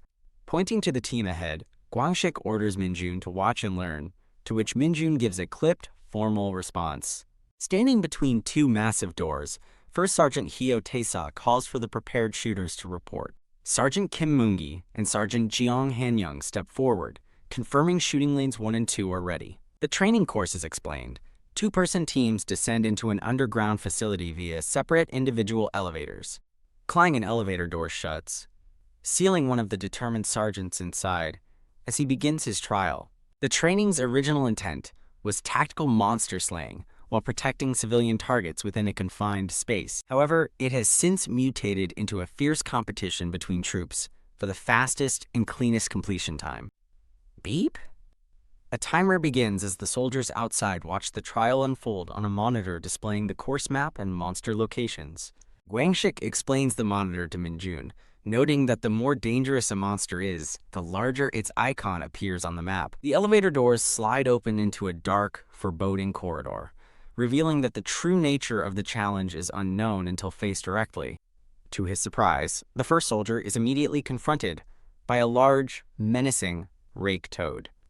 The toad's tongue whips out with startling speed, forcing the soldier to curse as he desperately dodges the attack. In the other lane, his partner swiftly eliminates a different blue-furred beast, riddling its back with bullets. Sergeant Jung Hanyang smirks confidently after his quick kill, declaring it an easy win as he heads to the next stage. His confidence evaporates as he freezes in terror before a colossal, drooling worm monster that looms over him. Meanwhile, his partner, Sergeant Kim Moongi, riddles his own rake toad with a final volley of shots. Spotting a second rake toad, he panics, worriedly betting that his partner has already finished his lane. Sergeant Jung Hanyang finally reaches the end of his lane, panting as he looks at the finish button with a confused, "Huh?" With an angry grimace, he slaps the button, officially ending his run with a frustrated smack. Beep! The timer stops at a final time of 2 minutes and 24 seconds, with all monster targets eliminated. The watching soldiers are impressed by the time, noting that the second lane had a tough desert worm, making the result quite good. As the two sergeants emerge, the winner, Sergeant Kim Moongi, taunts his exhausted partner, Jung Hanyang, about being late and losing their bet on who buys snacks. Two soldiers observing note that besides being late, Jung Hanyang also shot a civilian target with a headshot, which means he would have been disqualified anyway. Watching the two bickering sergeants leave, First Sergeant Hyo Tae-sok tells them not to take too long and correctly guesses they made a bet. Minjun turns to a surprised Gwangshik and coolly suggests that they should make a bet too. Minjun clarifies his proposition. The loser has to grant the winner's wish, man to man. Gwangshik bursts into condescending laughter, asking if Minjun has grown a backbone, but readily agrees to the bet. With a nasty grin, Gwangshik says he has no wishes a private can grant, so he raises the stakes, Minjun's salary for 3 months. Minjun calmly accepts the terms, shocking Gwangshik, who mutters that he's a tough bastard. Watching the exchange from a distance, Lee Dong-jin wordly murmurs Minjun's name, sensing trouble. First Sergeant Hyo Tae-seok shouts for the next group to get ready for their run. Standing between the massive training doors, First Sergeant Hyo Tae-seok asks Minjun and Gwangshik if they have anything to report before starting. Minjun and Gwangshik stand at attention and shout, "No, sir!" one with grim determination and the other with a smug sneer. First Sergeant Hyo Tae-seok bellows the order for them to descend into the training facility. The elevator plunges rapidly down the long, dark shaft. During the descent, Minjun internally admits that he fell for Gwangshik's cheap provocation. A sinister purple aura swirls around his feet as he reflects that he can't help himself when someone provokes him. In the observation room, the other soldiers gossip about the bet, doubting a private could ever beat a corporal or even survive the monsters. Suddenly, the onlookers, led by a shocked Lee Dong-jin, cry out in alarm. Boom! A violent tremor shakes the entire facility, sending the soldiers in the observation room tumbling to the ground. As they get up, Lee Dong-jin wonders if it was an earthquake, but quickly decides it was something else. Down in his elevator, a startled Gwangshik feels the intense tremor and wonders what's happening so close by. Minjun's elevator doors open to reveal a massive, one-eyed green monster in the middle of devouring a smaller blue beast. Stunned, Minjun asks himself what the hell is going on, and if one monster is eating another. The colossal Cyclops monster stares ahead with its single glowing pink eye, its meal still in its jaws. Minjun stands before the towering creature, completely dwarfed by its massive shadow. With a sickening crunch, the Cyclops monster spits out the bloody, mangled remains of its prey. With a powerful thud, the Cyclops is violently thrown back against the far wall by an unseen force. Minjun stands calmly amidst the dust and debris with slightly torn clothes, letting out a simple, "ah." His mind on other things, he wonders if fried chicken is on the dinner menu tonight and resolves to finish quickly. Roar! The enraged Cyclops gets to its feet, letting out a furious bellow as Minjun casually thinks, anyway. Wondering why the monster is rampaging, Minjun channels crackling purple energy into his fist. Boom. He unleashes a devastating punch, sending a massive shockwave of purple energy, slamming into the monster's abdomen. The blast of purple energy tears through the Cyclops from the inside out. Kiek! The monster shrieks in agony as its torso is brutally ripped open by the force of the blow. With his fist still glowing, Minjun smirks at the now cowering beast, noting it's calmed down, and says he just needs to shoot it now. His smirk vanishes as he looks up with a start, sensing a new threat. The Cyclops, its wound already healing, now brandishes a massive, glowing, green energy blade. Back in the observation room, the soldiers panic, wondering if the newbie is in a real battle, and if there's been an accident. First Sergeant Hyo Tae-seok realizes with dawning horror that the second monster in Lane 2 must be the dreaded Cyclops. A tactical overlay explains the Cyclops, or devouring demon, gains immense power and regeneration after consuming an energy source. First Sergeant Hyo Tae-seok sweats, realizing something is terribly wrong, as the monster shouldn't have been enraged or broken free unless its life was threatened. He desperately wonders what could have provoked it, while a cut-in panel shows Minjun's determined, smiling face. Minjun easily dodges a sweeping attack from the Cyclops' energy blade. He lands and blocks another strike with his rifle, wryly remarking on what an active monster it is. Smiling, Minjun decides it would be easier to just beat it up, but reloads his rifle with a click. Bang! Bang! Bang! Reminding himself that this is firearms training, he unloads a volley of shots directly into the Cyclops' chest. Kiek, the enraged Cyclops, shrieks as Minjun narrowly dodges a devastating slash from its glowing energy blade. Minjun notes the monster's eye is regenerating slowly, realizing he has a chance to end this right now. He lunges forward, narrowly evading another deadly swipe of the Cyclops' glowing green blade. With intense focus, Minjun dashes past the blur of the monster's attack. Ducking under another attack, Minjun realizes the monster knows exactly where to aim and questions how it can sense him. With a grunt, Minjun leaps up, dodging a downward strike from the enormous, horned beast. To its shock, the Cyclops stares out from a now empty, smoking eye socket, its vision gone. As the monster's foot lands heavily, Minjun finds the situation strange. Standing on the cracked floor, he questions why such a violent monster would be in a training exercise, and how it tracked him after he crushed its eye. Surrounded by his sinister aura, Minjun holds up a piece of the monster the Cyclops ate, wondering if it's reacting to his demonic energy. Elsewhere, a grimacing First Sergeant Hyo Tae-seok charges forward, wielding a heavy machine gun. Hyo Tae-seok runs through the facility, blaming himself for the incident, and declaring that a powered-up Cyclops is too much for a private. Meanwhile, Corporal Gwangshik sprints merrily down his own, much quieter lane. Checking his watch, Gwangshik smugly predicts a 2:30 finish, certain the private brat could never match his speed. As he runs, he gloats about Minjun's expected failure and eagerly considers what he will do with the prize money. Gwangshik arrives at the finish line only to freeze in utter shock, stammering at the sight of Minjun already there. With a confident grin, Minjun's finger hovers over the red button, about to secure his victory. Heuk Gwangshik gasps, his face a mask of pure, unadulterated disbelief. Back in Lane 2, First Sergeant Hyo Tae-seok stands in stunned silence. He stares down at the mangled, bloody corpse of the Cyclops, at a loss for words. Outside the facility, a shout of "Whoa!" echoes under the bright afternoon sky. Wee Minjun and a dazed Gwangshik emerge to a crowd of cheering soldiers who hail the monster newbie for finishing in under 2 minutes. The soldiers applaud in disbelief, amazed that a private single-handedly defeated a fed Cyclops, a feat they thought would end in an accident. A worried Lee Dongjin rushes to Minjun, asking if he's hurt, but Minjun calmly salutes and assures him he's fine. When Dongjin asks how he won, Minjun cheekily replies he defeated it, just as Corporal Kim Gwangshik taught him, earning a tesk from the corporal. One of the soldiers remembers the bet, happily pointing out that the newbie won. Enraged, Gwangshik grabs the soldier who spoke up by the hair, shouting in his face. The soldier cries out, as Gwangshik furiously declares the bet is off, because it wasn't a fair situation. Gwangshik points accusingly at the other soldiers, whining that he never could have finished faster than the newbie. Using a map of the course, Gwangshik argues that he defeated the required 2 monsters, while the newbie only had to deal with 1. He grabs another soldier, yelling that it was unfair he had to face 2 monsters, while Minjun only had 1. Gwangshik turns his rage on Lee Dongjin, demanding he agree that the situation was unfair. Lee Dongjin stammers nervously while Minjun watches the scene with a completely unimpressed expression. Gwangshik threatens Dongjin, demanding he speak up or face the consequences.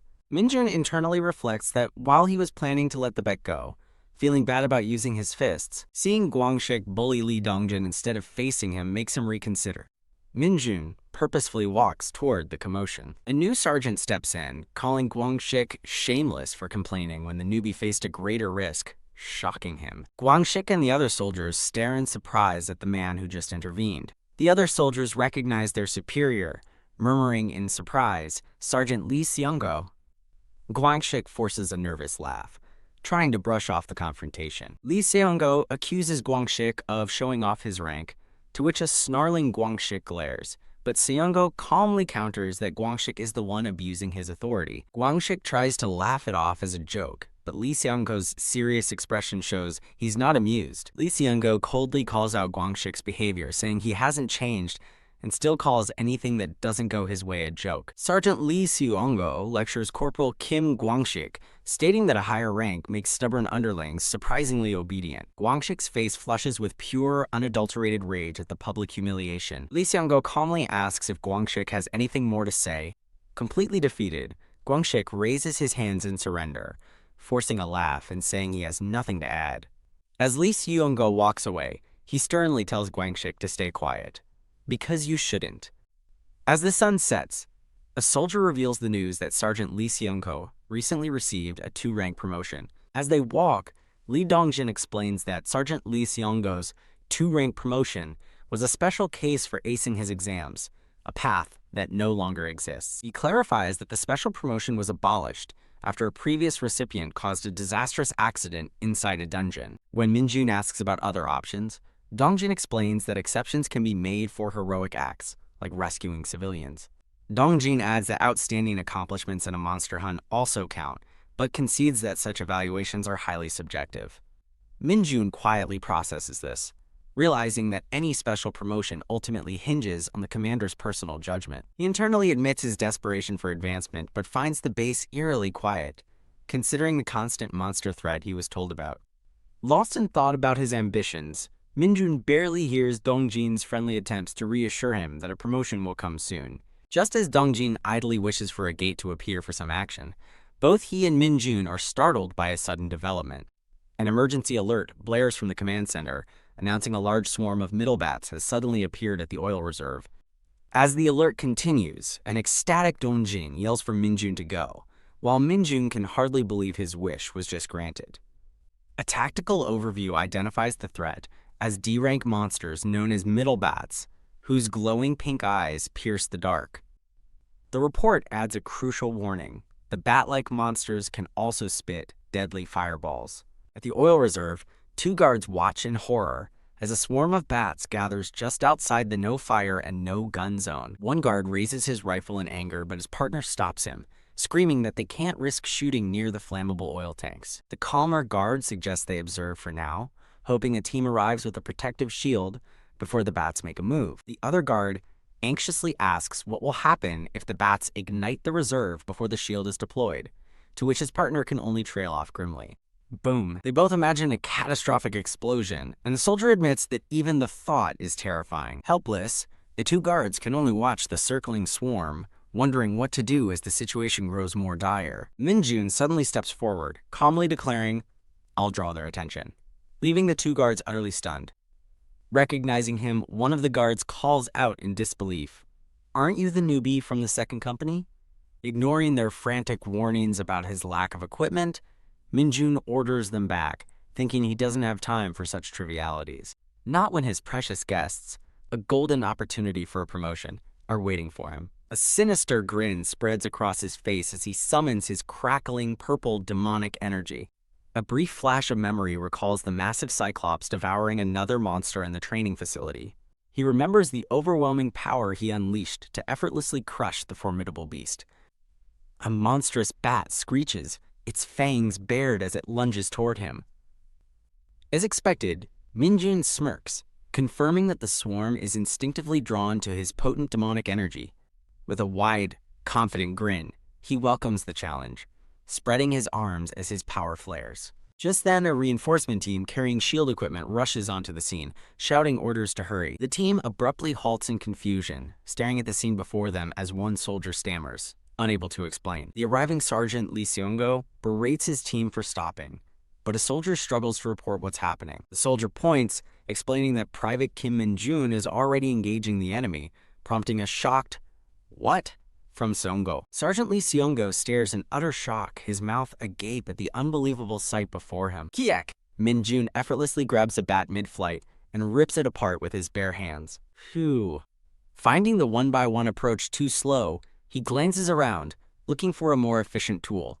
Suddenly, an enraged voice bellows from behind him, "Kim Min-jun, you crazy fucker!" Sergeant Lee Seong-go sprints towards him, demanding he fall back and questioning his sanity for fighting without a protective vest. Min-jun scoffs at the order, possessively thinking that this fight and all its rewards are his alone. His eyes then land on the collapsible baton in Sergeant Lee Seong-go's hand. A wicked grin spreads across his face as he thinks, "Oh, that looks like fun." Suddenly, a jolt of purple energy zaps Sergeant Lee Seong-go, causing him to flinch. Clutching his gut, a grimacing Seong-go wonders why his stomach is suddenly acting up at the worst possible moment. Min-jun casually approaches the doubled-over sergeant and cheekily asks if he can borrow his baton for a minute. Now holding the baton, Min-jun imbues it with crackling blue electricity, grinning as he dubs it his new electric fly swatter.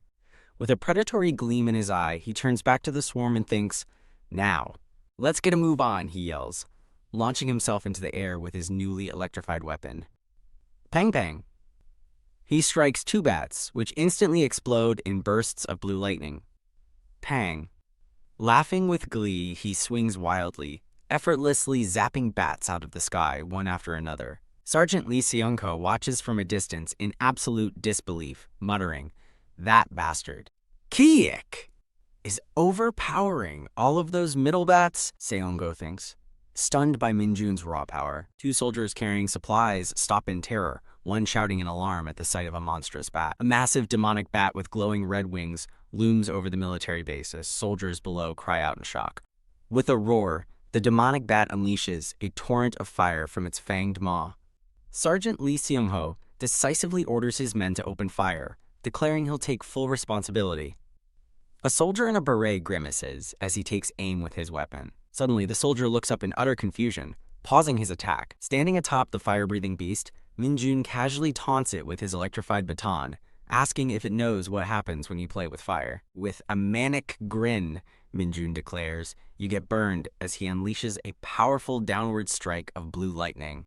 The massive bat shrieks in agony as it's zapped by the overwhelming electrical energy. From the ground, the soldiers can only stare in disbelief, wondering when and how he even got up there. A vast blue hexagonal protective shield activates, enveloping the entire military base. With the shield up, soldiers begin the cleanup operation, gathering the dozens of bat corpses as officers coordinate the effort. An officer calls out for Lee Seong-go. Seong-go salutes a superior officer, who praises his work but questions why the bats weren't detected on the radar. Another officer with a striped armband gags at the stench of roasted bats, wryly asking who barbecued them so well. Sergeant Lee Seong-go reports a total of 30 bats and notes the commander's absence. 2 officers discuss the situation, noting Captain Song Jun-shik was on duty and criticizing an awakened executive for showing up only after the crisis was resolved. The officer with the armband smirks at Seong-go, assuming he's responsible for the roasted bats. But Seong-go flatly denies it. Seong-go gravely clarifies that a single person defeated all 30 bats, demanding the report reflect this truth and leaving the other officer speechless. Min-jun approaches Sergeant Lee Seong-go, saluting as he offers to return the borrowed electric baton. He hands over the baton, now sparking and completely fried, leaving Seong-go staring in wide-eyed disbelief. The next day, a voice calls out to Kim Min-jun on the base grounds. In an office, Min-jun's superior asks if he is a regressor, to which he calmly replies, "No, sir." The officer, whose name tag reads Lee, sternly warns Min-jun never to pull a reckless stunt like that again. His superior suggests it was just luck, but Min-jun silently disagrees, deciding it's better to keep his mouth shut. The officer explains the structure of the Hunter Corps, noting its 4 specialized battalions as military helicopters fly past. Min-jun finds the explanation odd, thinking it's obvious the Corps is small because not all awakened individuals choose to re-enlist. The officer cryptically asks Minjun if he knows how the Hunter Corps structure is possible, leaving him looking puzzled. With a clenched fist and intense expression, the officer reveals the secret. Every single person within the Hunter Corps is awakened. He clarifies that not all members are combatants. Many are specialists in administration, research, and other non-combat roles. Minjun has a flash of insight, realizing the truth behind the seemingly non-combatant officers he saw earlier. The officer stresses that everyone is awakened, and that advancement is based purely on talent and accomplishments. Minjun inwardly scoffs, annoyed that his summons to the commander's office turned out to be a boring info session instead of a reward. The officer smirks, sensing Minjun's anticipation and cryptically telling him to keep looking forward. A black car with a 2-star insignia speeds down a highway, with narration mentioning the hunter who defeated the most monsters. Inside, Minjun sits beside an imposing, bearded officer. The car screeches to a halt on a dusty road as the bearded officer begins to exit the vehicle. The massive bearded officer, whose name tag reads Do, stands tall and intimidating. Minjun and another soldier salute as the commander walks by. Saluting crisply, a soldier identifies the arriving officer as the 2nd Battalion commander, Colonel Lee Junbeom. A group of officers is introduced, including Captains Song Junshik and Seo Jungwoon, 2nd Lieutenant Kim Cheolmin, and Sergeant Lee Seungho. An officer firmly shakes Sergeant Lee Seungho's hand. A senior officer commends Seungho for his calm handling of the previous day's incident, and Seungho thanks him. As the bearded Commander Du shakes hands with another officer, Minjun observes quietly, wondering about the true strength of the Hunter Corps. Commander Du turns to Minjun, confirming his identity with a firm handshake that makes him wince. With a booming voice, Commander Du tells everyone to be at ease, patting Minjun so hard he stumbles. In a briefing room, an officer reports the gate's location and status, and the commander orders him to inform the division commander's office when its rank is confirmed. Commander Du questions the radar malfunction, and Captain Song confirms it wasn't an equipment issue, leading the commander to suspect the sheer number of bats was the cause. Captain Song sweats as he loudly acknowledges the order to set up 2 more radars. Commander Du praises Minjun's courage, but reprimands him for fighting without equipment, while Minjun apologizes, privately thinking that if he had used his full power, the battalion would have been incinerated. Commander Du's boots land firmly as he dismisses Minjun's apology, saying it was just a joke. In an office, Commander Du confirms the report of Minjun single-handedly defeating 30 bats and praises his quick thinking, which prevented an oil reserve explosion. Phew. The other soldiers in the room let out a collective sigh of relief. A hand firmly presses a new insignia onto Minjun's uniform collar. Commander Du announces Minjun's immediate advancement, bypassing regular procedures due to his exceptional accomplishment. As the newly promoted Private First Class Kim Minjun shouts his thanks, the commander orders a subordinate to grant Minjun an immediate 3-day vacation, leaving Minjun stunned by the rapid promotion and reward. Minjun grins ecstatically, his eyes sparkling at the thought of getting a vacation on top of everything else.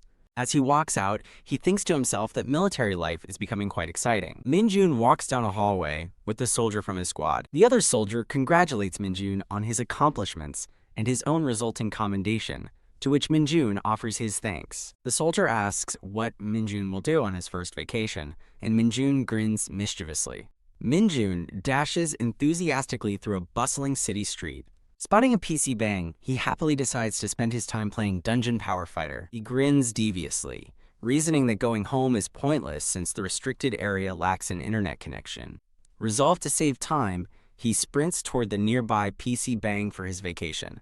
Huff! Huff! Man in a green cap rushes up to an older man drinking at a table, calling out, "Ah, bro, there you are." The man in the cap complains about stingy soldiers, but his friend asks if he went to the restricted area again, which the man denies, claiming he was just mushroom picking. The man with the cap vents his frustration at being stopped, despite having permission, but his friend denies him a drink and warns him that someone named Chang Son smelled something toxic on the mountain.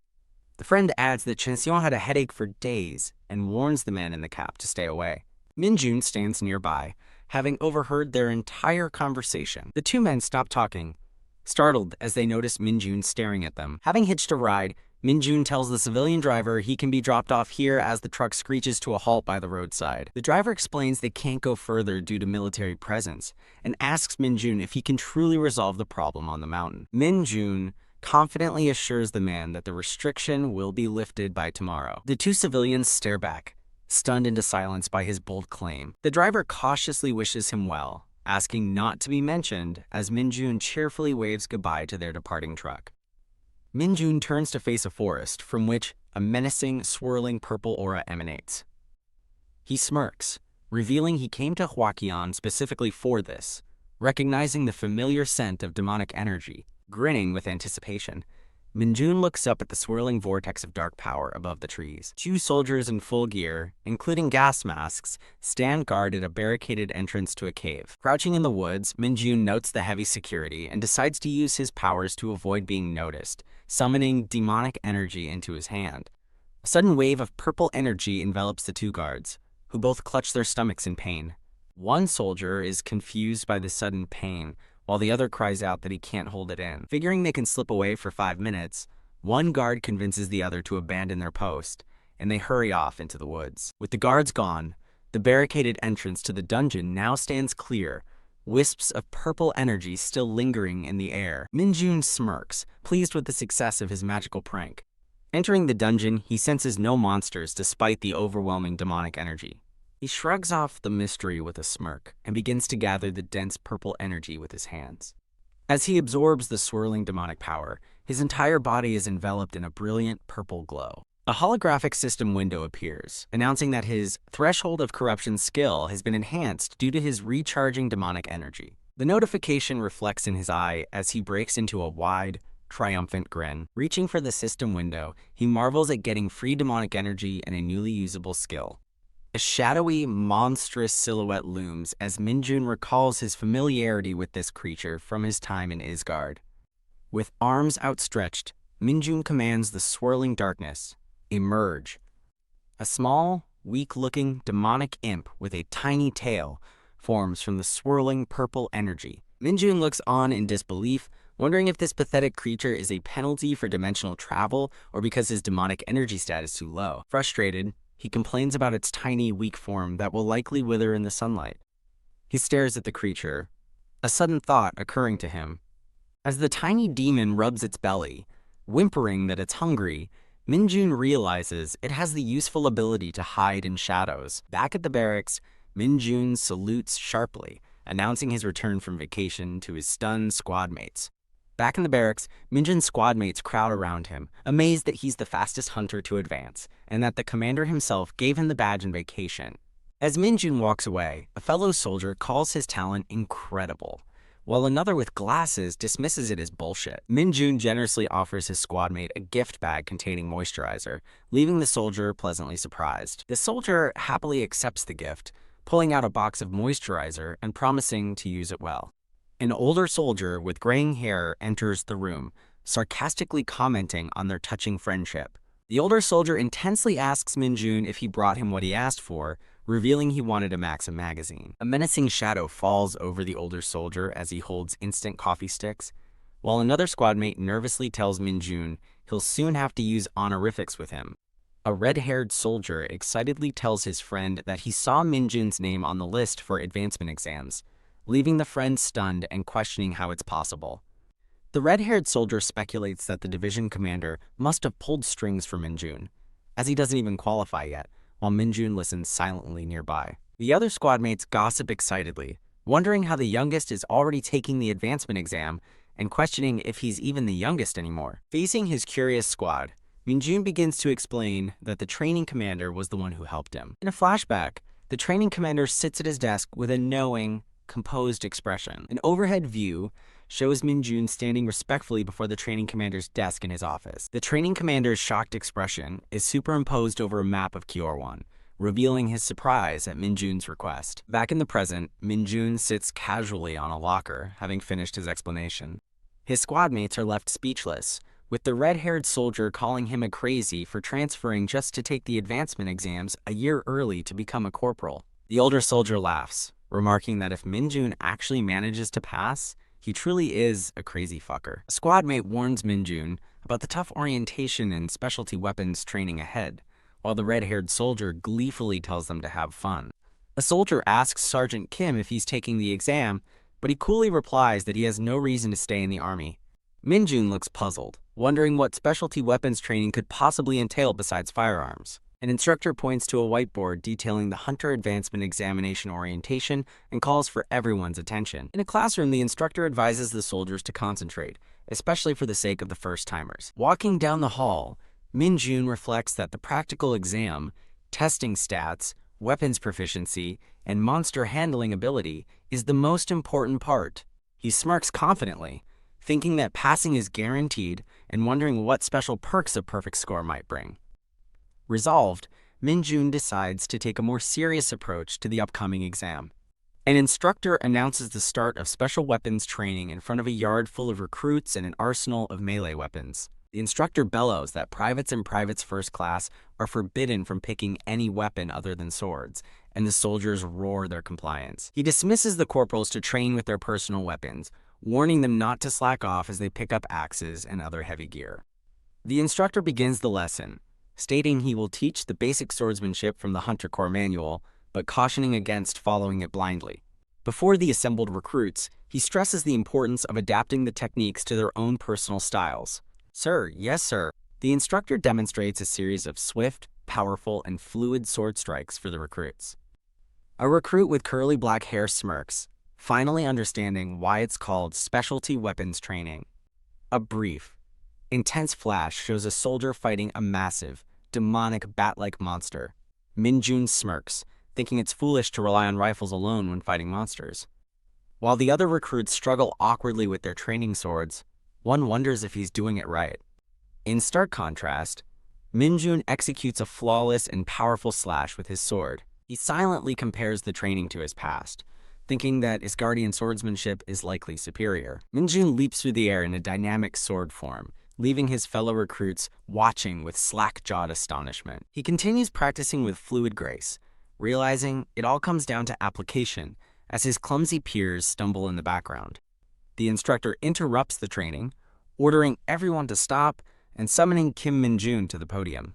Minjun snaps to attention with a loud, "Sir, yes, sir," as his fellow trainees look on in exhausted confusion. Wondering what's next, Minjun walks towards the instructor's podium.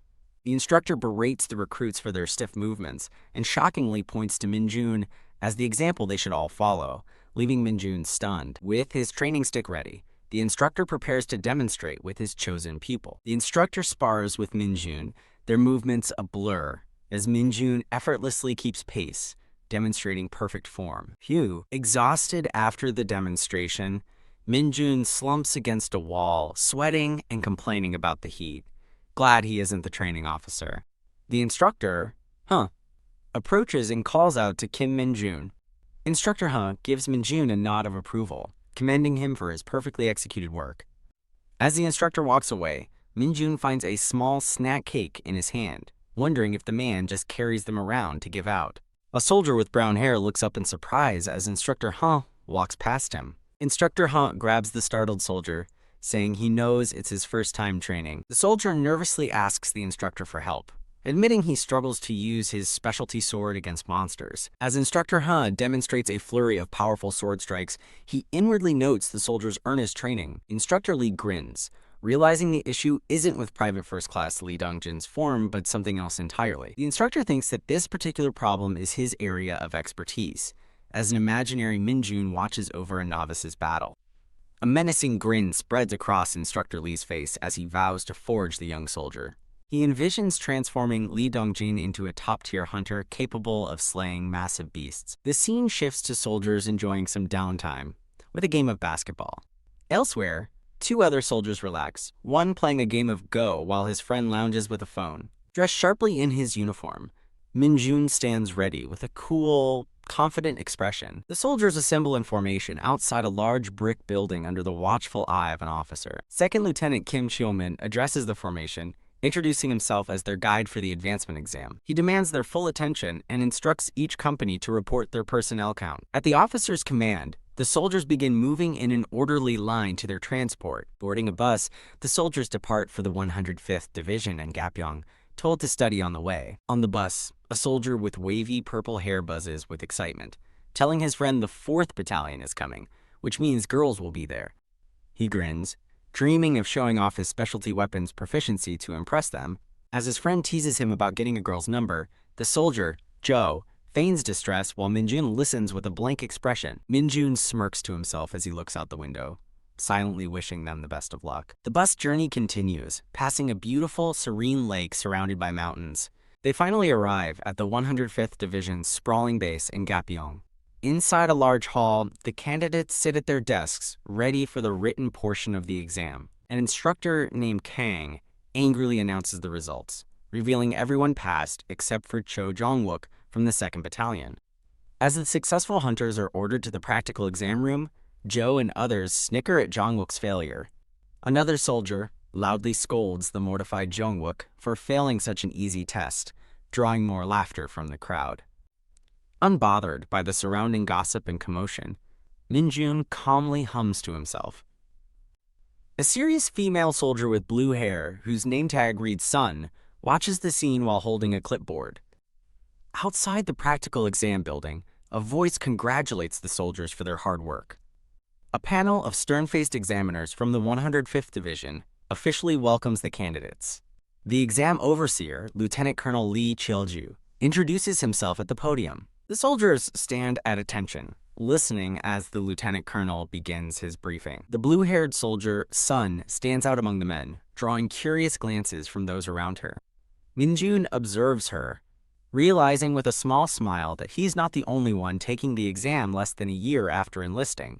The lieutenant colonel warns the soldiers about the 104th Division, cautioning them to avoid misunderstandings, which confuses the crowd. The soldiers begin to whisper, recalling that joining the infamous 104th Division is a rare honor that most recruits reject.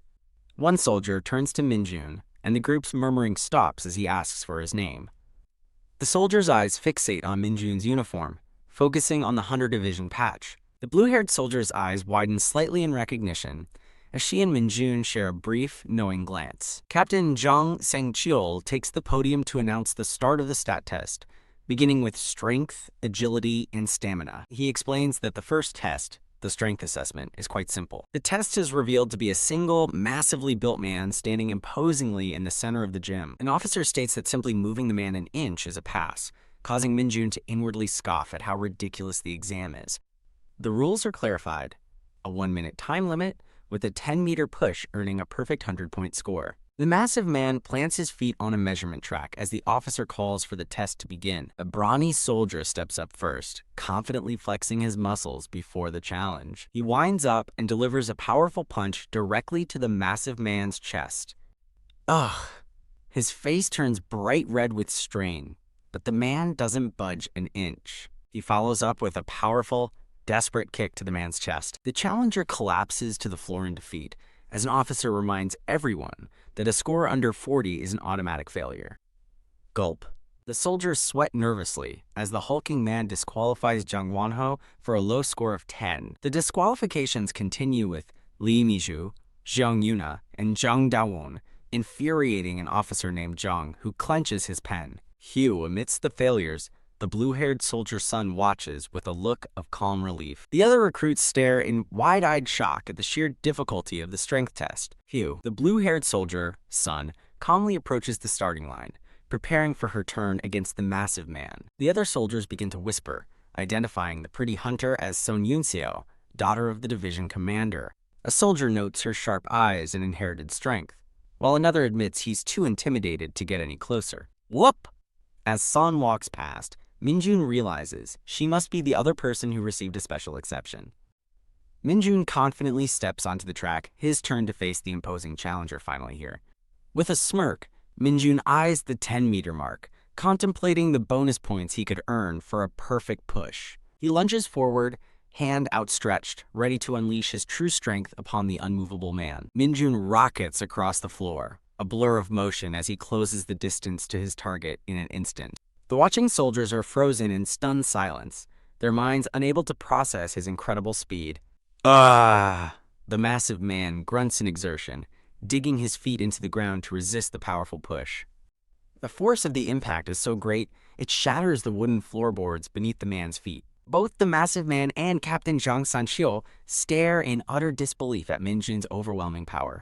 Minjun stands with a smug smile as his fellow candidates, including Sun Yunseo, look on in absolute astonishment. Sun watches thoughtfully as Minjun walks away, muttering in disappointment that there were no bonus points after all. The exam continues outside, with an announcer calling out a meager score of 20 points for Private Yu Zhanghua. Another female soldier walks away in defeat, leaving the massive man standing unbothered on the track. The remaining soldiers grumble amongst themselves, questioning the impossible difficulty of the exam. Captain Jiang quiets the room, announcing the end of the strength test and the immediate start of the agility portion. As the recruits begin setting up the next test, a soldier with the name tag, Li, looks on nervously. Two soldiers struggle to position a large green net, arguing over who's left to move it to. The tension rises as an automated turret is wheeled into the testing area. The recruits watch in horror, one of them asking aloud if they are really expected to dodge bullets. Captain Jiang flashes a sinister grin, cheekily reassuring them that they're only rubber bullets. He warns them that the bullets will still hurt and that they should be prepared to dodge everything. Oh, Minjun smirks, intrigued by the unexpected challenge of the agility test.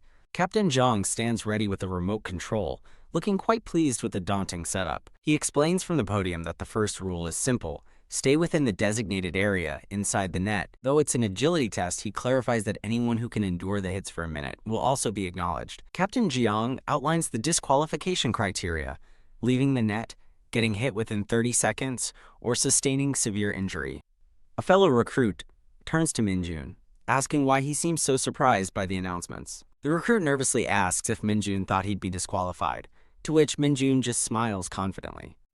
The soldier explains that while they won't be disqualified for low stats, the rising score standard is why he keeps failing. He gives Minjun a critical warning: the rubber bullets are as fast as real ones, so he must watch the gun's movements to predict the trajectory. As Minjun replies, a shot suddenly fires, and a scream of "Ah!" echoes through the gym. The soldier who was just giving advice lies crumpled on the floor, bleeding from a fresh head wound. An examiner coolly orders the injured soldier to be taken to the infirmary and calls for the next candidate. Minjun watches grimly, understanding that the high number of disqualifications is why the pass rate is so low. However, a flashback to a brutal monster attack convinces him that such a difficult exam is necessary. Another candidate collapses after failing the agility test, adding to the growing number of washouts. Captain Zhang furiously berates the candidates for their poor performance, yelling that they can't compare to the other exam group. The next candidate walks forward timidly, shaken by the failures he's just witnessed. Captain Jiang watches from the podium with a stern, unimpressed glare. Sun Yunseo steps up to the challenge, cracking her knuckles with an air of pure confidence. As the timer starts, she effortlessly dodges the first projectile, leaving the other soldiers watching in shock. Sun moves with fluid grace, weaving through a rapid-fire barrage of bullets, as if it were a dance. Wow, the recruits watch in awe as she clears the test, one soldier shouting that her performance is how it's supposed to be done, while Captain Zhang yells in frustration from the side. Sun Yunseo effortlessly dodges the bullet barrage as the timer ticks on. The other soldiers stare in awe as Sun walks away, one of them muttering, "Incredible." Sun glances back at Minjun, who notices her gaze and wonders what she's thinking. The other soldiers watch the two, whispering and speculating if they're dating. Minjun confronts Sun directly, asking what she wants with a serious expression. Before she can answer, an announcer calls out, "Next, Private First Class Kim Minjun. Forward." Minjun confidently strides forward to the testing area as Sun watches him go. He feels her intense stare on his back, finding it uncomfortable. Minjun scoffs inwardly, wondering if she wants praise for her score before stepping onto the testing mat. Bang! A rubber bullet flies directly at Minjun's face as the test begins. To everyone's shock, Minjun simply stands there, allowing the bullets to bounce off him while thinking about the difference in their talent. The crowd erupts in disbelief, shouting that what he's doing shouldn't even be possible. Pushing through the hail of bullets, Minjun begins walking forward, completely unfazed. Minjun flashes a smug grin while Sun Yunseo stares in wide-eyed, sweating disbelief. Two gleeful soldiers run past the stunned Sun, clearly enjoying the spectacle. Captain Jiang frantically screams for a ceasefire before announcing that Minjun has also achieved a perfect score. The automated turret powers down as Minjun stands calmly, having passed the test without moving an inch. A flustered examiner stammers about who's next, as the scene shifts to the building's exterior. Outside, a massive, swirling blue dungeon gate has opened, and soldiers stand guard. The candidates line up in formation, murmuring nervously as they face the ominous portal. Captain Jiang clears his throat, announcing the commencement of the final portion, the stamina stat test. A system window confirms they've entered a transforming dungeon where they must march for 40 minutes. An officer confirms over his radio that all participants are inside the gate. Inside the desolate dungeon, Minjun observes the slow pace, wondering if everyone is conserving energy.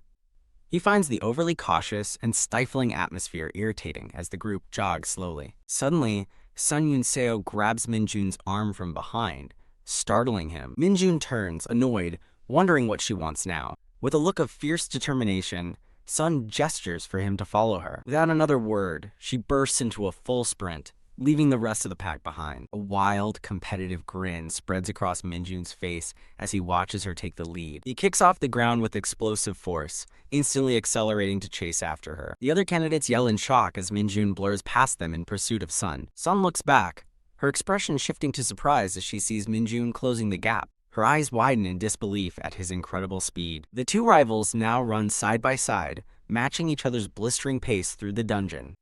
"What did you say?" Sun asks, turning to Minjun, who cheekily replies he was just talking to himself. Muhei Minjun laughs to himself, admitting he couldn't resist the challenge as he pulls ahead. Later, in a locker room, Sun Yunseo firmly grips a training baton. A group of female soldiers excitedly surrounds Sun Yunseo, confirming the rumors that she's a general's daughter with high stats. Sun blushes shyly at the attention, which the others take as confirmation of the rumors.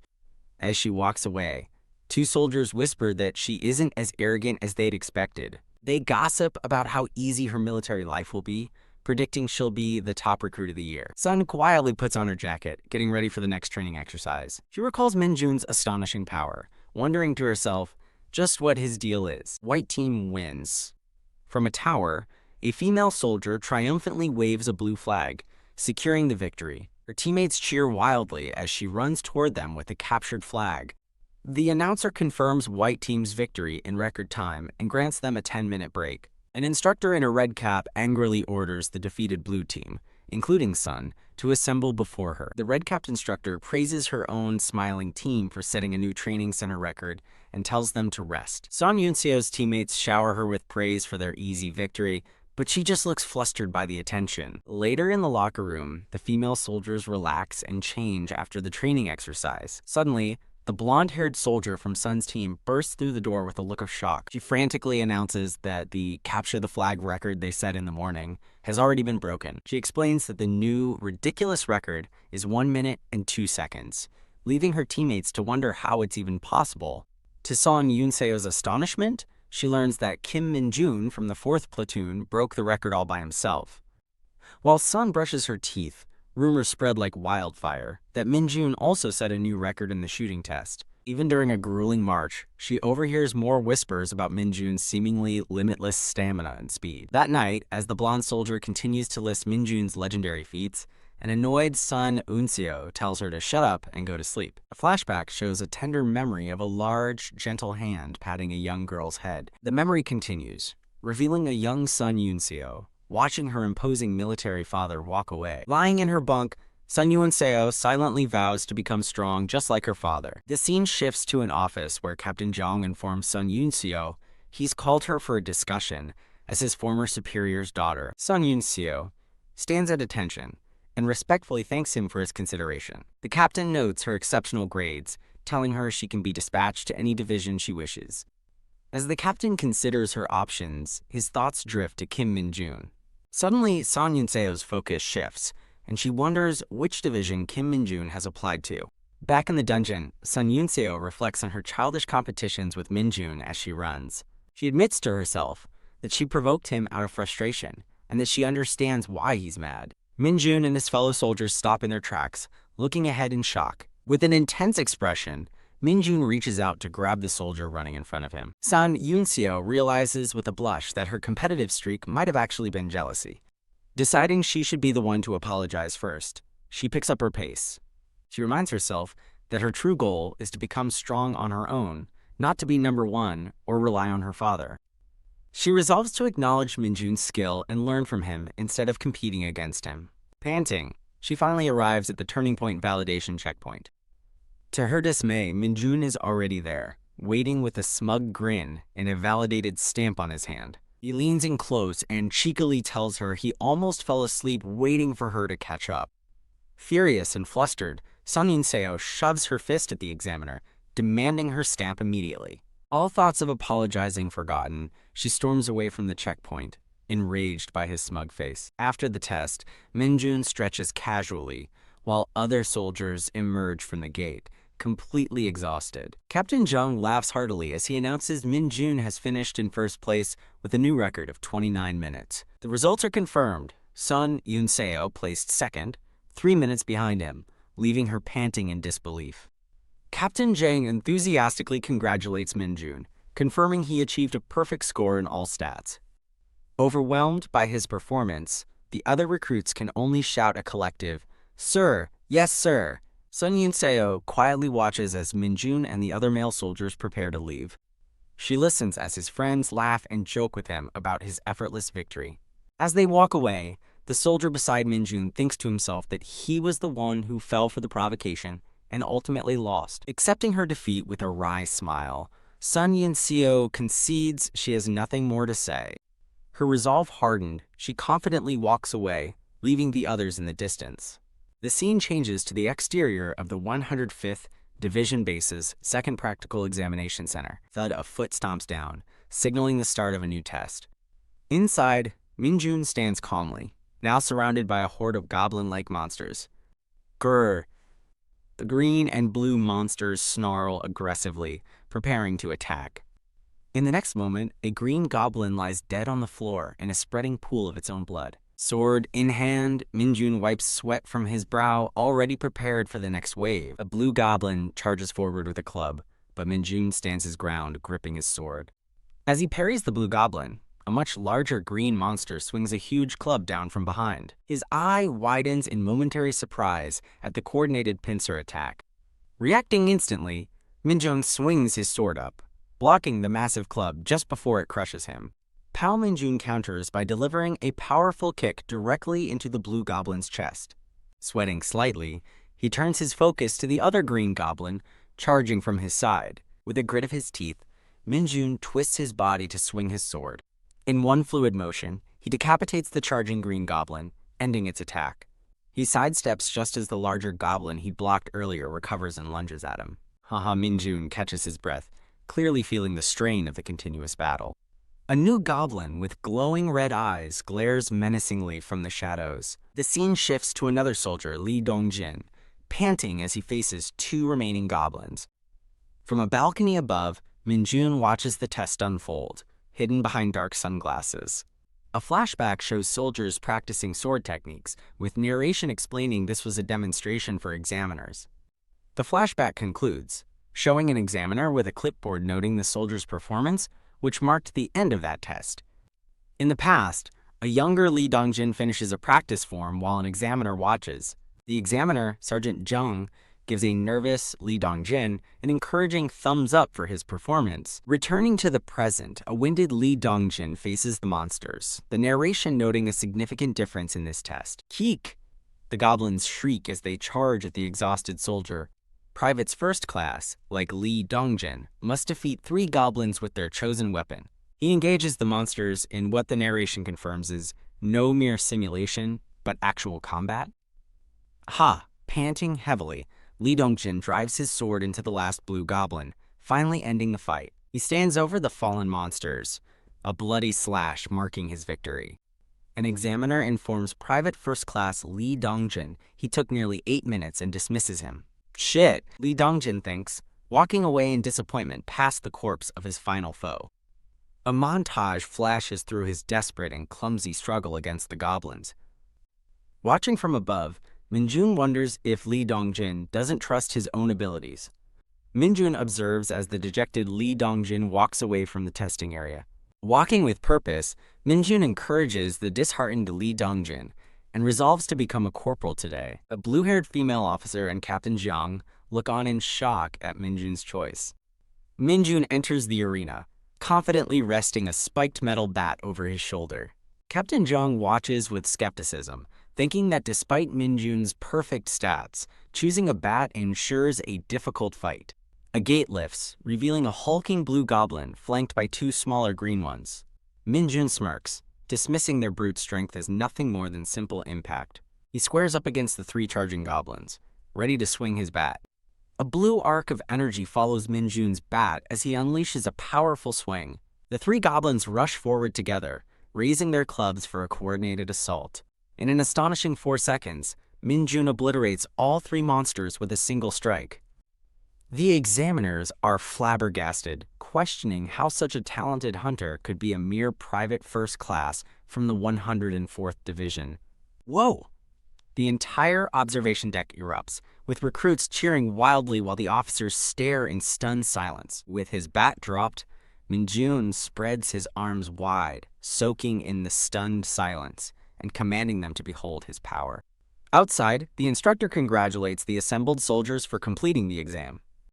He singles out one person with a grin, giving special recognition to Kim Minjun. The instructor proudly announces Minjun's on-the-spot promotion to corporal. Laughing, the instructor playfully slaps Minjun, teasing the lucky bastard for advancing so quickly. The instructor beams, explaining the battalion commander is overjoyed, as no one has ever passed the practical exam with a perfect score before. Woohoo! His squadmates swarm him in celebration, joking that he'd better not bully them as a sergeant. Minjun grins and replies, "Yes, sir," cheekily adding that he'll be watching them. The squad begins to leave, but Minjun looks back at Lee Dongjin, who stands alone. Minjun walks over and puts a hand on a startled Lee Dongjin's shoulder. An officer calls out to Private First Class Lee Dongjin, who looks up with a nervous smile. Minjun flashes a menacingly sharp-toothed grin, telling a terrified Lee Dongjin they're going to train with specialty weapons when they return. On the bus, Minjun's friends laugh about the exchange, while Lee Dongjin can only ask, "Huh?" From her bus, Sun Yoon-seo watches as Minjun's group boards theirs, the day's events still fresh in her mind. Standing alone, Sun Yoon-seo reflects on the day's events, her expression firm and resolute. A close-up highlights the name Sun and the 104th Hunter Division patch on her uniform.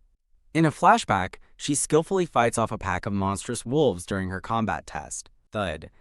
As Minjun walks by, he recalls her performance, thinking it was obvious she would pass the exam. Minjun settles into his seat on the bus, relaxing after the day's trials. His gaze shifts as he looks back, a questioning, on his lips. Sun Yoon-seo stands outside, her gaze fixed on Minjun's bus as his friends laugh in the window. She hesitates for a moment, an uncertain escaping her lips as she watches him. Whoa! Catching her eye, Minjun gives a wild, exaggerated wave from the bus window. Startled by his bizarre gesture, Sun Yoon-seo's eyes widen in complete shock. Vroom. She quickly turns away in embarrassment as his bus begins to depart. Staring after the departing bus, Sun Yoon-seo curses him under her breath for being so crazy. The bus wheels turn, carrying Minjun and his squad away from the testing center. Vroom. The military bus travels down a winding road, disappearing into the distance. On the bus, Minjun's squadmates tease him, pointing out that Sun Yoon-seo was staring at him and asking if something's going on. Minjun nonchalantly tells them she provoked him, so he simply put her in her place. His friends are left speechless, their teasing grins frozen in shock by his blunt response. From afar, one of his friends shouts in disbelief, questioning how a simple look could be a provocation. His friends mob him, one angrily asking why he trampled on his dream girl, while Minjun dismisses them as annoying. Minjun coolly states that Sun Yoon-seo is not his dream girl, further infuriating his friend. Leaning in close, the friend demands to know who his dream girl is then. Minjun looks off with a serious expression and answers with a single name, Lumi. His friends are baffled, asking who Lumi is and if she's some kind of idol. A vision of a beautiful, smiling woman with long white hair appears, surrounded by hearts. Minjun turns to his friends, surprised they've never heard of Lumi. His squadmates can only offer a deadpan, unimpressed sigh in response. The convoy of buses continues its journey as the sun sets over the mountains. The scene transitions to the brick-faced barracks building under a dark, starry sky. Inside, empty takeout boxes are littered with the chicken bones from a celebratory meal. The soldiers relax in their quarters, happily enjoying the chicken feast. A lieutenant brings in more food, a celebratory gesture that two soldiers note is a rare sight. A spiky-haired soldier gives Minjun a thumbs up, thanking him for the meal he clearly earned for them. A red-haired squadmate excitedly points out Minjun's new rank of 3 stripes, predicting a swift promotion to sergeant. Nom Nom Minjun enjoys the spoils of his victory, munching on food while drinking a soda. The spiky-haired soldier returns carrying a crate of drinks, summoning the second squad to the lounge. The sudden call confuses the other soldiers, who wonder what's going on. He explains that he just finished filing a report to the administration about their squad dinner. He continues, clarifying that the dinner was approved because of a squad member's perfect exam score, making Minjun look up. Seeing the crate, the red-haired soldier and another greedily asked the spiky-haired soldier Lee Seung-go if he brought beer to share. Lee Seung-go sternly shuts them down, stating the drinks are a personal gift from the commander to Kim Minjun. The dejected soldiers walk away grumbling, as the red-haired soldier calls Seung-go an asshole. Fuming, the red-haired soldier realizes Seung-go must have known about Minjun's potential from the start. Later that night, the base is quiet under the light of a full moon. Minjun slips outside, furtively looking around an empty alleyway beside the barracks. Swoosh! He holds out his hand and commands a mysterious purple energy to emerge from his palm. Raising his hand, he unleashes the swirling mass of dark, shadowy power into the air. The energy solidifies into a small, adorable, ghost-like, familiar with glowing pink eyes. Minjun greets the newly summoned creature with a warm smile, asking how it's been. He recalls being flustered when he first summoned the creature, but now he has a clever idea for it. A sinister grin spreads across his face as he thinks about the perfect, mischievous role for his little familiar. Minjun's voice explains that the small, shadowy familiar's new job will be gathering information. He sternly instructs his familiar to focus, tailing anyone who seems to be high-ranking. Minjun leans in with a serious expression, ordering it to immediately report any unusual occurrences, especially those involving demonic energy. The small creature gently pats Minjun's chest, leaving him momentarily confused by the gesture. Phew. With a relieved smile, Minjun holds out his hand to recall the familiar, feeling confident in his plan. A swirling vortex of dark purple energy forms in his palm, absorbing the small creature. As his familiar scurries away into the night, Minjun calls out a final warning, reminding it not to get caught. He watches with an anxious pout, thinking that if the excitable little bastard gets seen, the whole squad will be put on emergency alert. Thump. A voice from behind suddenly asks what he's doing out there, making a startled Minjun jump in shock. Thinking fast, Minjun turns with a pained smile and claims he came for fresh air, lamenting that he hasn't had beer in ages. Lee Seung-ho asks if his alcohol tolerance is low, but Minjun nervously denies it, brushing off the question. A flashback reveals Minjun in a dark cloak, drinking with other robed figures. As narration explains, his body instantly detoxifies any poison or booze. The spiky-haired soldier, Lee Seung-ho, sincerely congratulates Minjun on his promotion, to which Minjun offers a simple thank you. With a confident look, Minjun assures his senior that he will do what is expected of him. As Lee Seung-ho walks away, he jokingly warns Minjun not to be too late, lest the others drink all the beer gifted to him. Minjun breathes a sigh of relief, thankful he wasn't discovered, and resolving to be more careful in the future. Walking away, Lee Seung-go muses that the more he gets to know Minjun, the more he seems like a straight-laced, by-the-book soldier. He walks through a brightly lit doorway, concluding his thought that he doesn't mind that kind of personality. A new day dawns, showing the sunlit exterior of the brick barracks building. Inside an office, 2 officers in black uniforms discuss a report on a clipboard. The battalion commander, Choi, smiles, saying he was about to fail everyone since only 1 soldier passed, but that 1 recruit got a perfect score. Officer SEO reports that Corporal Kim Minjun set a new record of 4 seconds during the monster handling test. Laughing on the phone, Commander Choi notes that Choi Sung-byum from the training center had been praising Minjun nonstop. Thump. Officer CO places a hand on the report, adding that Minjun was also the one who defeated the middle bats at the oil reserve. He confirms that it was reported Corporal Kim Min-jun had been the first to leap into action during that incident. Reviewing his file, the officers note Min-jun's rapid, extraordinary advancement to corporal, concluding he might be someone who exceeds all expectations. Commander Choi states it's only a matter of time before the entire Hunter Corps knows, at which point they will begin observing Min-jun.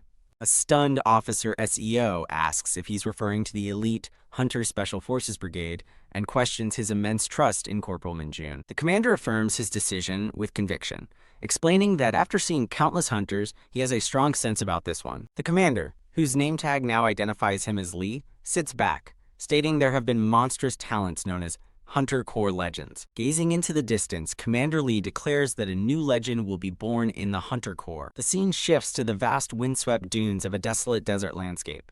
A lone soldier in full tactical gear and a black helmet stands grimly amidst the swirling sands. A horde of monstrous bipedal lizardmen roars as they charge forward. An army of hulking rock golems with glowing eyes stomps across the desert floor. The lone soldier, revealed to be Min-jun, stands ready with his spiked bat against overwhelming armies of orcs, golems, and lizardmen. Fanged, reptilian monsters snarl viciously, their eyes glowing with malice. Hulking orcs with massive tusks and glowing blue eyes let out a deafening roar. Thump. The spiked bat comes down with crushing force on a monster's head. The violent vision ends, returning to Min-jun, who flashes a sharp, predatory grin. Back in the barracks, a soldier desperately chugs a hangover recovery drink. The long-haired soldier chugs the drink while his comrades look on, one asking if he's all right. A refreshed Min-jun emerges, towel over his shoulder and carrying a shower caddy. Ugh. The long-haired soldier sits clutching his head in pain. Another passed out on the floor nearby. Min-jun smiles smugly, seemingly thinking his own name with satisfaction. Ugh. The hungover soldier looks up at him with a pained expression and asks if he's all right. Min-jun cheerfully confirms he's completely fine, leaving his squad mate to sigh in disbelief at how much he drank with no ill effect. Min-jun turns to another soldier who has just entered the room and asks if he's feeling all right. Lee Dongjin, looking fit with a towel around his neck, replies that he's perfectly fine after a good workout. Min-jun smirks, thinking to himself that Lee Dongjin is a true soldier and noting his impressive physique. Lee Dongjin asks Min-jun if he's been to the gym yet, but Min-jun smirks, replying he hasn't had the chance. Walking away, Dongjin tells Min-jun that, as a corporal, he can use the gym as much as he'd like, to which Min-jun responds with a formal, "Yes, sir." Min-jun's eyes gleam with a sudden realization as he thinks, VR. A mischievous grin spreads across his face as he pats his chest, clearly pleased with his new idea. Oh. Min-jun stands in awe before a large, high-tech machine, likely the VR simulator. He approaches a console, tapping it and wondering aloud how to operate it.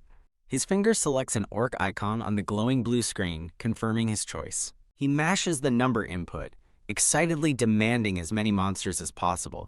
Confused, Min-jun reaches out as the system informs him that the maximum number of monsters is only 30. Teask annoyed, he laments not being able to have a massive battle like in a Warriors game before hitting next. His face lights up with glee as he discovers he can also choose a weapon, exclaiming how insane it is. Having finished his selections, Min-jun walks onto a platform. He dons a futuristic VR headset and controller, a confident smile on his face. Standing in the empty room, he adjusts his headset as the floor around him begins to digitize into a grid. The simulation transports him to a vast, desolate desert canyon where he stands alone, bat in hand. Now wearing full combat gear, Min-jun looks around the realistic landscape with an impressed wow. A countdown appears as 3 hulking orcs materialize in front of him. The countdown hits one as the orcs charge, and Min-jun looks down, thinking, this. With a manic grin, he shouts that the simulation is incredibly well made. He leaps into the fray, sending orcs flying with a powerful swing of his bat. Landing with a battle-hungry grin, he remarks on how amazing the impact feels. He smashes an orc's head with a devastating, bloody swing. More ferocious orcs with glowing eyes and massive tusks charge forward, roaring. Laughing maniacally, Min-jun thrives on the realism and taunts the monsters to come at him. The simulation ends and Min-jun's avatar begins to dematerialize in the desert. Back in the VR helmet, he thinks with disappointment that it ended too quickly, feeling 30 enemies weren't nearly enough. A new wave of green-skinned, goblin-like monsters appears. The simulation summons a fresh horde of hulking orcs. Next, a group of powerful rock golems materializes. A wave of fierce, bipedal lizardmen appears as well. Holding his bat, Min-jun calmly accepts the next, much larger challenge with a simple yes. He flashes a confident, eager smirk, ready for the real fun to begin. With a predatory grin, he asks the gathering horde of monsters if they're all here. Bipedal lizardmen armed with cleavers leap into the battle. A group of brutish orcs charges forward to join the assault. Facing a mixed army of monsters, Min-jun sarcastically greets them, "Nice to meet you." He lunges forward with a crazed grin, affectionately calling the horde his little cuties. He delivers a shattering blow to an orc's face. He dodges a golem's heavy fist and leaps onto its arm. A lizard man's head is crushed under his foot. Min-jun carves a path through a group of smaller green monsters. He delivers a final, brutal smash to a monster's skull. In a flurry of motion, Min-jun tears through the massive horde of monsters with his bat. The dying shriek of a monster echoes across the rocky landscape. A final heavy blow from the bat crushes the skull of the last monster. Min-jun continues his relentless assault, crushing another enemy. He stands victorious, surrounded by the defeated bodies of the monster horde. Back in reality, he taps his helmet with a satisfied look. He takes off the VR headset, still smiling at the experience. Holding the headset in the now empty room, Min-jun exclaims, "Damn, that was insane!" Grinning with delight, Min-jun thinks that the VR simulator is the next best thing after a game called Dungeon Power Fighter. Meanwhile, the soldier Lee Dongjin stands confused before a glowing blue holographic screen that has just appeared, wondering what it is. He touches the screen, a small smile forming as he decides it's not too bad. Lee Dongjin grins, realizing with excitement that the system has weapon skills, an unexpected and sweet bonus. Stepping through the now open doors of the VR room, he realizes he can develop his skills without ever entering a real dungeon. After stretching, Lee Dongjin checks his impressive simulation results and decides he should try out other weapons in his free time. As he leaves, he's met by Min-jun, who nonchalantly asks what's up. A terrified Lee Dongjin points a trembling finger at Min-jun, stammering his name and asking if he was the one who. Min-jun looks back, feigning confusion as he asks what Lee Dongjin is talking about. Flustered and sweating, Lee Dongjin gestures helplessly, unable to articulate his shock. Min-jun's expression darkens ominously as he tells a now silent Lee Dongjin that they need to have a little chat. Eyes wide with fear, Lee Dongjin can only ask, "Why?" A wide, unsettling grin spreads across Min-jun's face, revealing his true intentions. Min-jun forcefully drags the struggling Lee Dongjin back into the VR room, dismissing his protests about being hungover and telling him a good sweat will fix him right up. A soldier with a stern expression and a dark, spiky undercut stares intently ahead. Outside in the snow, the soldier, Kim Gwang-shik, wonders where everyone is while his squad mates are seen lounging and laughing in the barracks below. Kim Gwang-shik enters the barracks to find his squad loafing around, just as Min-jun is seen running by in the background. Kim Gwang-shik questions Private Jin Cholo about the squad's whereabouts, specifically asking about Min-jun, and is told they've gone for snow removal gear. The nervous private reports that Corporal Kim Min-jun stated he would be at the gym until their schedule starts. Shit, Private Jin Cholo panics, realizing he just called Min-jun a corporal in front of the formidable Kim Gwang-shik. Jin Cheolho thinks he's in deep trouble as Kim Gwang-shik gives him a silent, piercing stare. Kim Gwang-shik orders the surprised private to tell Kim Min-jun that the platoon commander is looking for him. "Yes, sir." The private eagerly salutes and rushes off, thinking he needs to escape before his superior changes his mind. Kim Gwang-shik approaches the lazing soldiers and demands to know what they're all doing. A soldier with a goatee, Jong Han-young, cheerfully welcomes him and asks if he wants to join their activity. He reveals a salary bet sheet where the soldiers are betting on how long it will take for Min-jun to become a sergeant. A purple-haired soldier explains to a skeptical Kim Gwang-shik that Jiang Han-young placed a bet on a mere 6 months. The purple-haired soldier scoffs, calling the 6-month bet impossibly crazy, while Jiang Han-young smirks confidently. Jiang Han-young passionately argues that he has a feeling Min-jun is far from ordinary, much to his squad mates' amusement. Kim Gwang-shik taunts Jiang Han-young, asking if he's scared and regretting his bold bet, but he defiantly denies it. Tak. To everyone's surprise, Kim Gwangshik slams his hand down on the betting sheet. With a determined look, Kim Gwangshik wordlessly commits to his own bet. Jung Hanyang leaps up in shock, shouting that Kim Gwangshik can't take this back. As Kim Gwangshik walks away, Jung Hanyang yells that he just bet an entire month's salary. The betting sheet now shows Kim Gwangshik's unbelievably optimistic wager.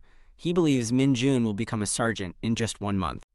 The scene shifts to the gym, where a sign warns against using the redstone equipment without a spotter. Ignoring the warning, Minjun begins lifting an enormous red dumbbell designed for advanced hunters. He strains under the immense weight, his arm muscles bulging with the effort. Thump!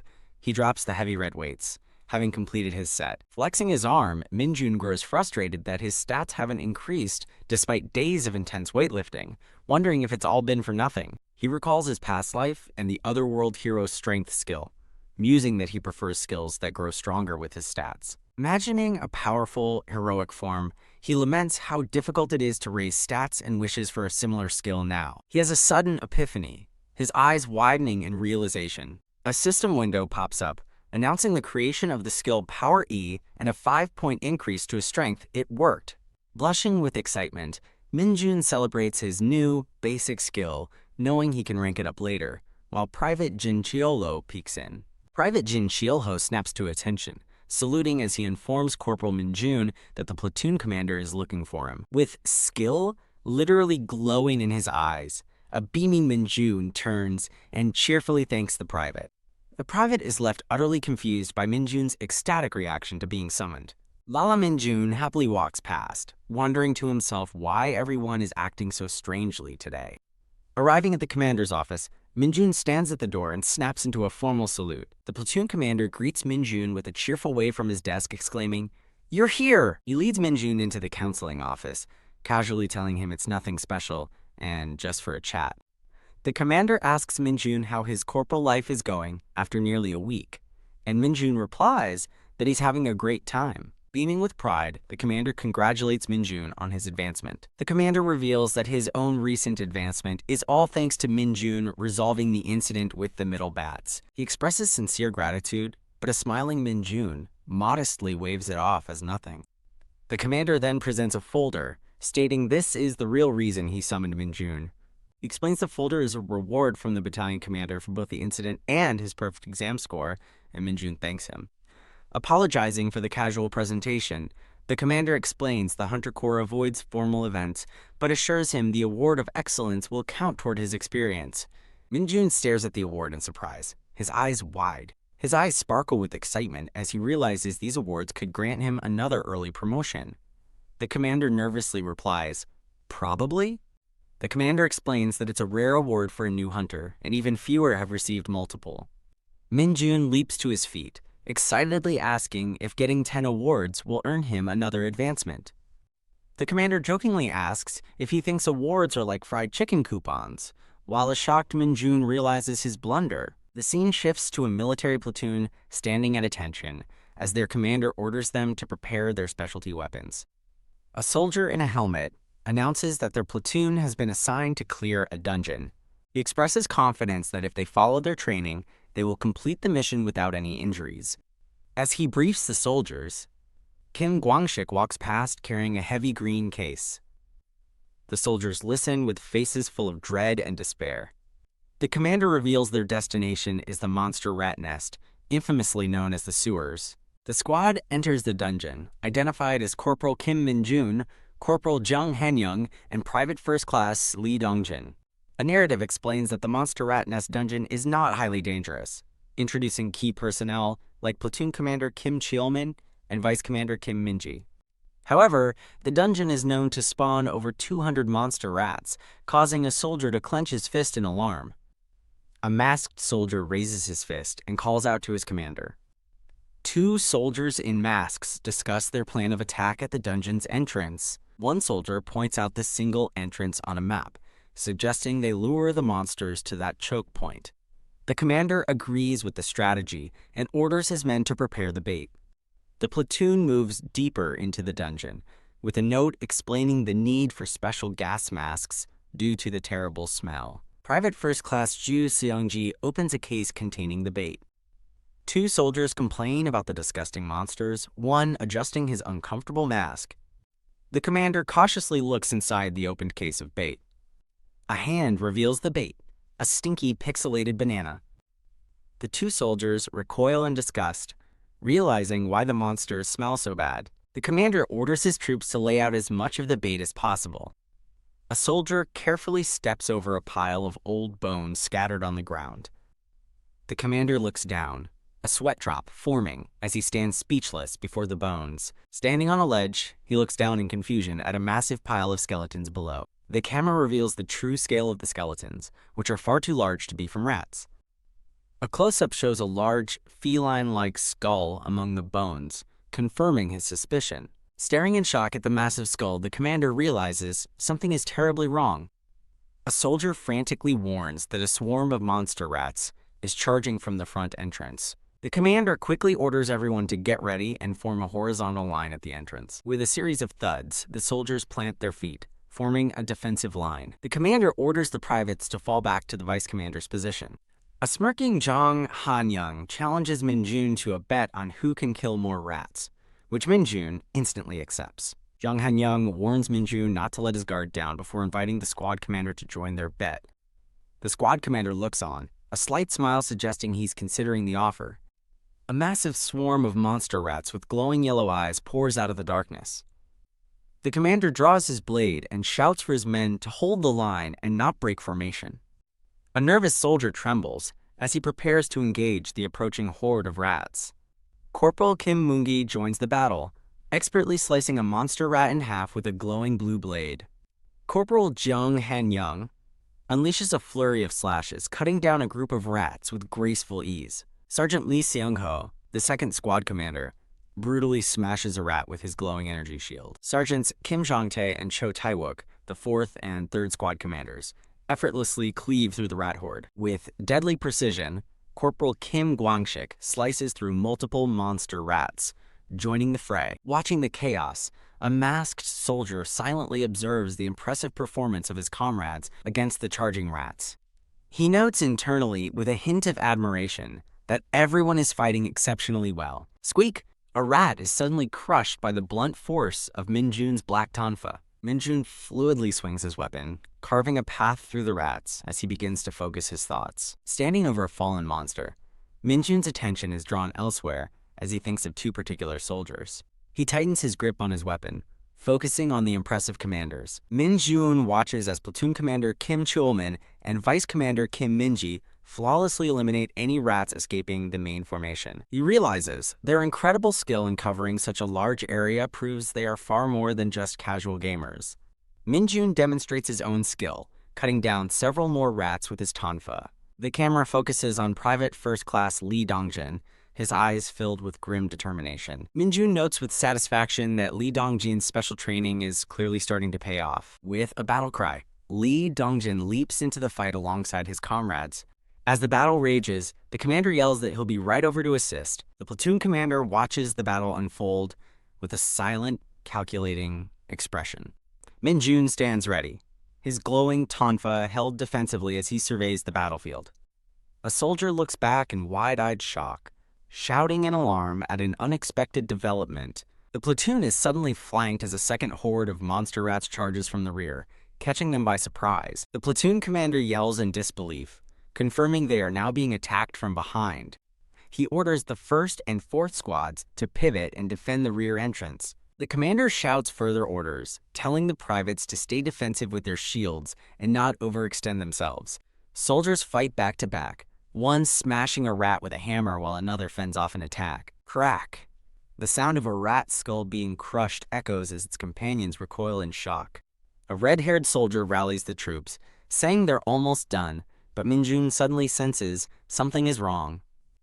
A strange purple energy begins to emanate from the piles of dead rats as Min-jun wonders what he's sensing. He realizes the gas mask had previously dulled his senses to this new, ominous presence. His eyes lock onto the purple miasma rising from the rat corpses. He knows something is definitely there. The ground beneath the soldier's feet begins to crack and give way. Lee Dongjin screams a warning, that something is erupting from the ground. Another soldier screams in pure terror as the ground trembles violently beneath him. The ground erupts in a massive blast of energy, sending soldiers flying and screaming in pain and surprise. The platoon commander stares in speechless horror at the sudden, devastating attack from below. A massive, shadowy feline creature with glowing red eyes emerges from the dust, identified as an irregular. A soldier shouts in terror, confirming the appearance of an irregular monster. The monstrous beast lets out a ferocious roar, revealing a mouth full of razor-sharp teeth and malevolent purple eyes. A flashback reveals the giant feline skull they found earlier. The commander now understands what it was. The commander stares in utter disbelief at the monster's ridiculous size. The massive monster looms over a terrified, fallen Kim Gwangshik. The squad cries out Kim Gwangshik's name as he lies helplessly before the beast. Minjun watches, paralyzed by fear, realizing Gwangshik is in mortal danger while his own body is frozen. The platoon commander desperately screams at a frozen Minjun to snap out of it and help Kim Gwangshik. Minjun looks up, his face a mask of terror, still unable to move. The irregular monster raises its massive, clawed paw, preparing to strike the final blow on the soldier below. Snapping out of his fear, Minjun lets out a desperate scream, raising his arms to act. In a last-ditch effort, Minjun throws his tonfa with all his might. The spinning tonfa collides with the monster's descending arm, successfully deflecting the deadly attack. A soldier pushes Kim Gwangshik to the ground, just as the deflected tonfa flies past. Lee Dongjin frantically urges a stunned Kim Gwangshik to get up and escape the danger zone. The irregular monster roars in fury as the two soldiers scramble to safety. Lee Dongjin screams, "No," as he watches Minjun leap directly toward the monster. The monster's whip-like tail smacks Minjun out of the air with brutal force. The beast looms over its next target, its multiple purple eyes glowing menacingly in the dark. Minjun stands defiant, shield raised and hand outstretched as he prepares for the monster's attack. The beast internally notes Minjun's strange, unfocused eyes and his complete lack of fear. A massive pillar of brilliant blue light erupts from below, engulfing the monster in a devastating surprise attack. The platoon commander winks and gives a thumbs up from behind another soldier. The commander's hand gives a thumbs up as he says, "Nice job." Minjun, holding his shield marked 104, turns and gives a thumbs up in return. Kim Gwangshik stares in wide-eyed relief and astonishment at the turn of events. The platoon commander orders Minjun to fall back while telling the other corporals to follow him into the fray. Enraged, the multi-eyed monster lets out another ferocious roar. The beast is suddenly torn apart by a blinding flurry of violent purple slashes. The chaotic energy converges on the monster, resulting in a massive, ground-shaking explosion. Large chunks of rock begin to float ominously into the air.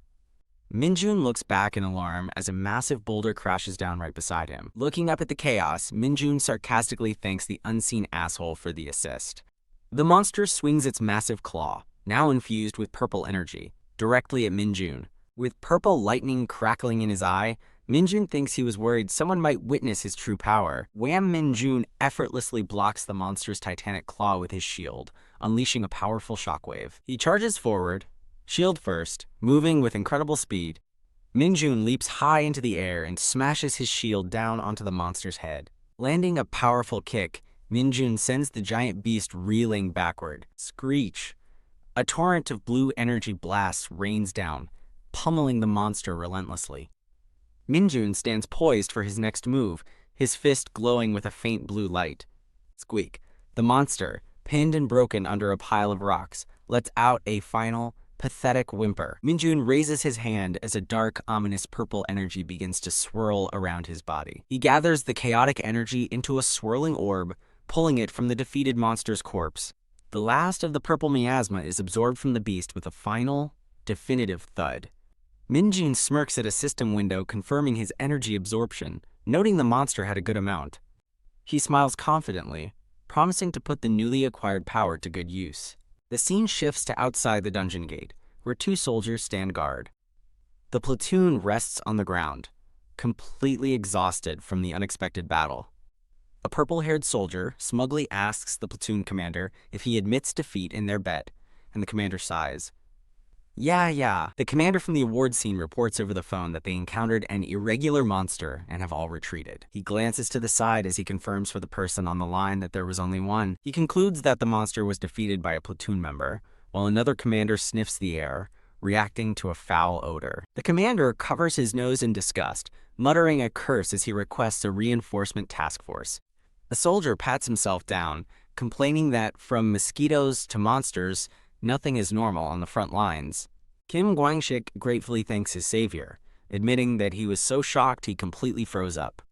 The commander from the award scene humbly replies it was nothing, apologizing for acting without orders. The platoon commander dismisses the apology, stating it was an emergency, and that his quick reaction saved both Gwang-shik and Dong-jin from big trouble. Kim Gwang-shik looks at the commander with concern, asking if he is all right or hurt anywhere. The commander from the award scene gives a slight, reassuring smile. The platoon commander watches him with a serious, searching gaze. The commander cheerfully insists he is fine, prompting a baffled Kim Gwang-shik to wonder if he's even human. The platoon commander sighs in relief, but tells the other commander they need to have a serious talk back at camp. After a moment of silence, Min-jun gives a formal, "Yes, sir," to his commander. As Min-jun walks away, another soldier internally notes that the platoon commander doesn't look too happy. Looking stressed, the platoon commander rubs his forehead and confirms his understanding over the phone. A soldier reports to the commander that all members only suffered minor injuries, and Dong-jin is returning to camp. He continues, relaying the good news that Gwang-shik will also be able to return by tomorrow despite some bruises. Phew. The platoon commander pats the soldier's shoulder, sighing in relief. The commander shouts for the second platoon's attention, announcing they are ceasing their dungeon clearing attempts. As the sun sets, he orders the platoon to check their equipment and prepare to head back, receiving a resounding confirmation. In an office, the platoon commander informs a seated Min-jun that he's been called in to discuss the incident report. He pushes a clipboard forward, ordering Min-jun to provide a detailed account of how he defeated the irregular monster. Min-jun hesitates, wondering how to explain that he just punched the monster after his shield failed to kill it. He internally questions if anyone would even believe such a simple explanation while the commander watches him expectantly. The commander admits his own vision was obstructed during the fight, causing Min-jun to look up in surprise. Leaning closer, the commander starts to ask Min-jun a probing question. The commander's hand tightens around his pen, revealing his underlying tension about the situation. Min-jun laughs awkwardly, brushing off the question by saying the monster was so powerful he acted on instinct alone. The platoon commander, now identified as Kim Cheolmin, leans over his desk and bluntly asks Min-jun for his stats. Min-jun reveals his strength is 65 and agility is 60, leaving Commander Kim Cheolmin utterly shocked. Commander Kim Cheolmin is floored, realizing that as a first lieutenant, his own stats are only around 40, while the regular soldiers are over 60. He falls back into his chair, stunned that Min-jun's stats are more than double those of an average sergeant. The commander tells Min-jun that with stats that high, it's a huge loss that he didn't enter the Hunter Military Academy. Min-jun quietly fills out the report, thinking to himself that, as a high school dropout, enrollment would have been impossible anyway. Commander Kim Cheolmin sits up, suggesting that if Min-jun wants a career as an executive, he should get his GED and go to university.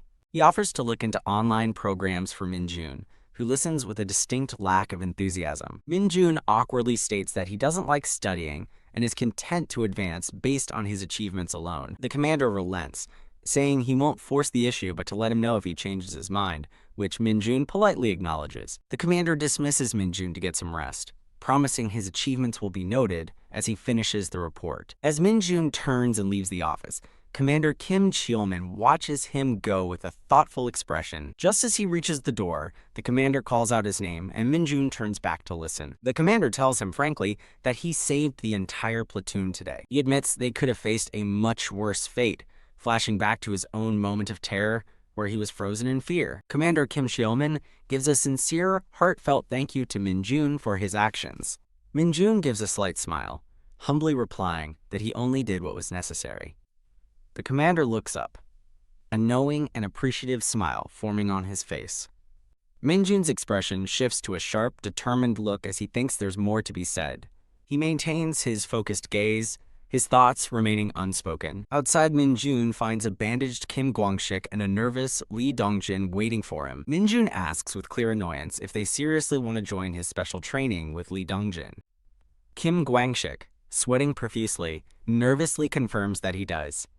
An irritated Minjun asks how they even found him, while an anxious Lee Dongjin looks on. Minjun bluntly refuses, pointing at Guangshik and reminding him that he hasn't even fully recovered from his injuries yet. Guangshik begins to explain his reasoning, flashing back to Lee Dongjin's impressive performance against the rats.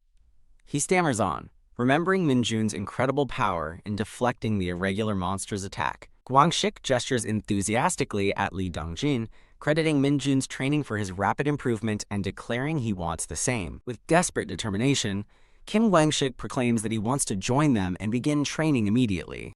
A deeply unsettling grin spreads across Minjun's face. Vice Commander Kim Minji steps out, wryly asking if they really thought they'd be accepted so easily. The Vice Commander smirks, reminding Corporal Kim Guangshik that there is a proper order for doing things. A bead of sweat rolls down a confused Kim Guangshik's face. As Vice Commander Minji chuckles, Kim Guangshik bows deeply and apologizes to Dongjin, who panics and asks why his superior is bowing to him. Kim Guangshik formally apologizes for his past hazing, sincerely stating his desire to train with them. Lee Dongjin looks back in confusion, questioning if that was Corporal Kim Minjun who just spoke. Minjun admonishes Lee Dongjin for accepting the apology so easily, leaving Dongjin and Guangshik looking shocked. Kim Guangshik smiles gratefully, saying he understands their hesitation but thanks them for saving his life. As Lee Dongjin stammers a reply, Kim Guangshik suddenly performs a deep, formal bow. He whips his head around, his expression filled with a newfound, fierce resolve. With a wide, unnerving grin, Minjun proposes a deal. Act like a pigeon for 24 hours, and he'll reconsider. Flushed with rage, Kim Guangshik curses in disbelief while Minjun goads him, asking if he doesn't want to. Face red and contorted in a pained smile, Kim Guangshik forces out a hesitant "coo-coo-coo." While Lee Dongjin stares in utter shock at Guangshik's cooing, Minjun grins wickedly and joins in. Minjun laughs with manic glee, proclaiming, "Here comes a pigeon!" The scene shifts to a grand stone edifice under a starry night sky with 2 moons. Squeak A covered cart is slowly wheeled across a stone floor. A muscular, shirtless man in a Spartan helmet pushes the heavy, cloth-draped cart forward. The cart stops before a woman in a flowing white dress. From behind, the long-haired woman looks at the cart and says, "Good work." The helmeted man stands silently before her, awaiting her next command. The woman turns her head, her face obscured by shadow. She asks the helmeted man if he has something he wishes to say. The helmeted man finally speaks, asking her how long she intends to keep doing this. Turning away dismissively, the woman walks off, simply replying, "Who knows?" Her face is revealed, showing a beautiful woman with long blonde hair and blue eyes. The blonde woman leans down and pulls the sheet off the mysterious cart. Phew. She lets out a soft sigh as she gazes down at its contents. The helmeted man calls out, "Saint," as she moves toward whatever is on the cart. A brilliant pink magic circle illuminates the floor as the saint raises her hand to perform a ritual. The saint declares that this ritual is a gift for the man who has left them. The helmeted man starts to object, getting out a hesitant, with a wild look in her eyes. The saint asks him, "There's no such thing as too much, is there?" The scene returns to the soldiers, where a red-haired man, Sergeant Cho, angrily complains about having to do construction. The purple-haired soldier asks Sergeant Cho if building these camps actually helps fight monsters. Sergeant Cho falls silent as his fellow soldiers continue their exhausting labor. As a military truck approaches, a soldier on the ridge replies, "Who knows?" Sergeant Cho and the purple-haired soldier react with surprise to the truck's arrival. The exhausted soldiers sigh in relief as they see the supply truck, exclaiming that Stettel is finally here. Soldiers, including Lee Dongjin, begin unloading heavy gray blocks as the red-gloved Sergeant Cho reaches for one. The soldiers work together, moving the heavy construction blocks into place. Sergeant Cho struggles with a block, his bloody hands trembling as he forces a weak laugh. A fellow soldier with an undercut explains they call the material Stettel because it is like a mix of stone and metal. He points to a finished guard post, explaining this is why they build their camps with it. As the soldier explains it's a special mineral from dungeons, Minjun interrupts him with a, Carrying a block effortlessly on his shoulder, Minjun turns and asks if the soldier said something. Ping Tilda startled, the soldier drops his own block in shock. Flustered, he insists he said nothing, quietly thinking he just assumed someone would be curious. The soldiers continue unloading the heavy blocks, with a serious-looking Li Dongjin observing. Two soldiers stare in disbelief as Minjun easily carries two of the heavy blocks by himself. A soldier in sunglasses, perched on the truck, shouts down to his comrades below. The platoon commander walks through his exhausted troops, who are collapsed on the road, as a soldier calls out to him. The soldier in sunglasses reports to the platoon commander that he heard some news while at headquarters. He reveals that a tin can dungeon has reportedly appeared in the 104th Division's area. The soldiers, including the purple-haired man and Sergeant Cho, react with sheer terror. Sergeant Cho pleads with someone named Sergeant First Class Minji, while a spiky-haired soldier asks the platoon vice commander if he's joking. Sergeant Cho and the spiky-haired soldier cling to their commander's legs, wailing that this is awful as it will be their third time, but he tells them to calm down. Nearby, a seated Minjun looks over, confused by the commotion. Hey! The soldier with the undercut, Kim Gwang-sik, watches with a smug little grin. A vortex of crackling blue energy represents the dungeon they fear. An explanation begins, stating that tin can dungeons are larger than normal, as a map illustrates a sprawling cave system. The narration continues, explaining they have an above-average number of monsters, but no bosses or high-risk creatures. Because of this, they're the perfect place for hunters to gain experience and are often used for divisional training. Kim Gwang-sik concludes that this is what's known as the infamous hunter field maneuvers. Minjun turns to him, asking with a quizzical expression who he's been talking to. Kim Gwang-sik looks back at him, slightly taken aback. He sheepishly thinks to himself that he just assumed someone might be curious. A slight smile touches Minjun's lips as he ponders the term hunter field maneuvers. As his comrades continue to panic, Minjun wonders if the training is really that bad, while the commander grumbles about how annoying they are. The commander pinches Sergeant Cho's cheek, reminding the wailing soldiers that it's an opportunity to build accomplishments. The word accomplishments sparks a sudden realization in Minjun. He fantasizes about being showered with awards of excellence, including one from Nene Chicken. Grinning eagerly, he thinks about the opportunities on the front lines, certain it was a good idea to come. His excitement fades as he looks down at his own shadow, which now has a sinister, glowing purple face. As the other soldiers complain, Minjun slams his foot down, releasing a pulse of dark energy. Phew! Relieved, he thinks to himself that nobody saw what he just did. Looking at his hand, he sees purple orbs forming at his fingertips and wonders what's happening. He is startled as an officer calls out, Private Kim Minjun. The scene shifts indoors where an officer and a female soldier explain they're being deployed due to an irregular monster. The female soldier confirms the request came from the investigative team in the Yanggu dungeon. The officer confirms it's the one that appeared in the military area. He reports that two team members lost consciousness and the recurring phenomenon must be cleared, possibly by clearing the dungeon. He orders all hunters to retreat from Yanggu for now, prioritizing a different dungeon in the civilian area of Hongcheon. The officer gives the final order to send everyone to Hongcheon. Minjun listens, a serious and contemplative look on his face. His contemplation quickly turns into a confident smirk. He stands triumphantly, his foot crushing the head of the sinister shadow monster on the ground. The scene transitions to a view of modern apartment buildings under a clear blue sky. In a room, Minjun sheds his uniform and puts on his black civilian jacket. He zips up his black hoodie with a determined look. As he prepares to leave, he wonders if he's packed everything, glancing at family photos on his television stand. A close-up shows a framed family portrait of two older people, a woman and a young man. The scene flashes back to a superior officer, noting that Minjun must have worked hard to get his day off. The superior officer tells Minjun he's something else, and Minjun thanks him. The officer clarifies it wasn't a compliment, then asks where Minjun stayed on his last day off, since his home is in a restricted area. Minjun hesitantly admits he stayed in a PC room. The officer kindly offers him a key to a place where he can stay instead. He explains it's his parents' vacant apartment, which he keeps clean on his own days off. Insisting, the officer hands Minjun a note along with the key. The note gives an address in Chuncheon, and Minjun considers that the location isn't too bad, certainly better than a PC room. As the officer leaves, he tells Minjun to have fun on his day off, leaving Minjun to examine the key and note. Alone in his office, the kind officer leans back in his chair. A close-up on the family photo from earlier reveals the young man is the kind officer. With his hood up, Minjun resolutely walks out the door. The scene shifts to the Yanggu County bus terminal, where Minjun has arrived. Now wearing a black hoodie, Minjun walks purposefully through the city streets. He keeps his head down, continuing his determined walk through the town. Minjun overhears a phone call revealing the dungeon is at a deserted school, with orders to secure the area from a kilometer away. He finds the street ahead cordoned off by soldiers and military roadblocks.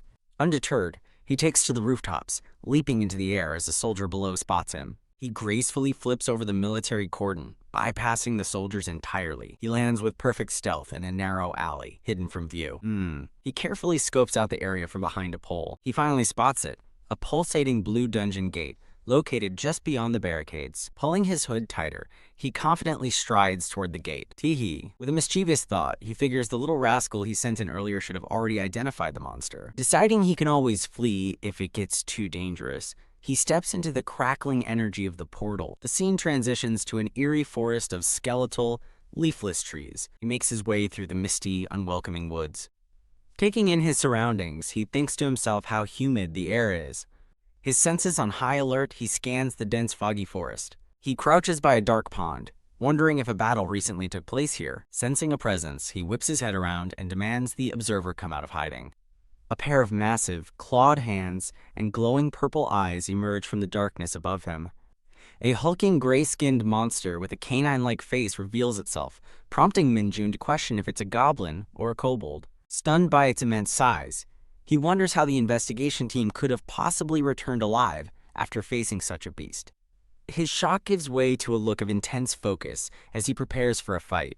He immediately drops into a low, ready stance. He effortlessly parries the creature's massive punch with a simple palm block. Sidestepping another swing, he dodges with a confident smirk. He slams his fist into the ground, summoning a pillar of blue light. The blast of energy erupts directly under the monster, catching it completely off guard. He lands a solid punch on the monster's jaw, but its flesh seems to ripple and absorb the blow.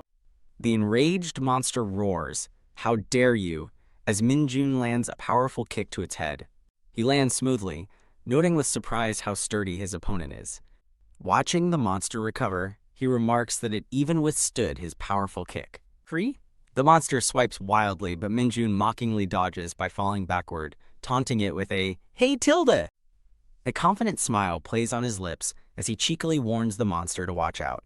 The monster smashes its fists into the earth, activating its D-rank skill, Corruption. It leaps forward, closing the distance while Minjun is still in midair. Their fists meet in a flurry of blows, a storm of light and shadow. Grinning madly, Minjun mocks the creature for being tough, but not even trying to block his onslaught. Despite the barrage, the monster remains unfazed, letting out a questioning as it absorbs his punches. Finally breaking through his defense, the monster sends Minjun reeling with a powerful strike. Grr. The monster growls triumphantly as Minjun recovers, forced into a defensive crouch. With his sleeve torn, a newly determined glint appears in his eyes. He looks down, surprised to see the tip of the monster's horn, broken off during their exchange. Standing up with his hood now down, he reflects that all the monsters he's fought since his return felt like mere ants. Gripping the hilt of a broken sword, he sizes up his opponent, comparing it to a mighty Japanese rhinoceros beetle. Roaring with fury, the monster charges at him once more. A glint of intelligence shines in the monster's eye as it thinks to itself. However, in a flash, its massive hand clamps over Minjun's face as it thinks that a bug is still just a bug. Lifting him effortlessly, the monster asks how a fucker like him will repay the damage done. Suddenly enraged, Minjun screams back, demanding to know how the monster will repay him for his new clothes. The monster opens its gaping maw, unleashing a torrent of corrupted purple energy. Unfazed, Minjun lands a devastating high kick, sending the massive creature stumbling back. Crackle with eyes glowing blue, Minjun channels his power for a decisive blow. He stands triumphantly over the monster's defeated body as its dark energy dissipates. A strange rose-shaped orb of purple energy materializes in his hand, leaving him surprised. System windows announce his demonic energy has increased by 3 points, and he smugly remarks, "Oh tilde niece." Pleased with his progress, Minjun summons his status window to check his new gains. His status window reveals his stats, skills, and the peculiar title, Founder of the Lumi Nuna is my favorite character cult. He celebrates gaining a long-range attack, but questions why he also acquired the basic swordsmanship skill. Realizing he must have landed a lucky critical hit, he chuckles at his good fortune. As he stands over the corpse, he recalls the broken sword still embedded in its back. Pulling the blade free, he wonders if the monster was already wounded before their fight began. He glances around, trying to remember a gleam of light he saw earlier in the battle. A sudden, sharp jolt of pain or realization makes him flinch back. He stares in horror as a black, inky corruption spreads across his hand.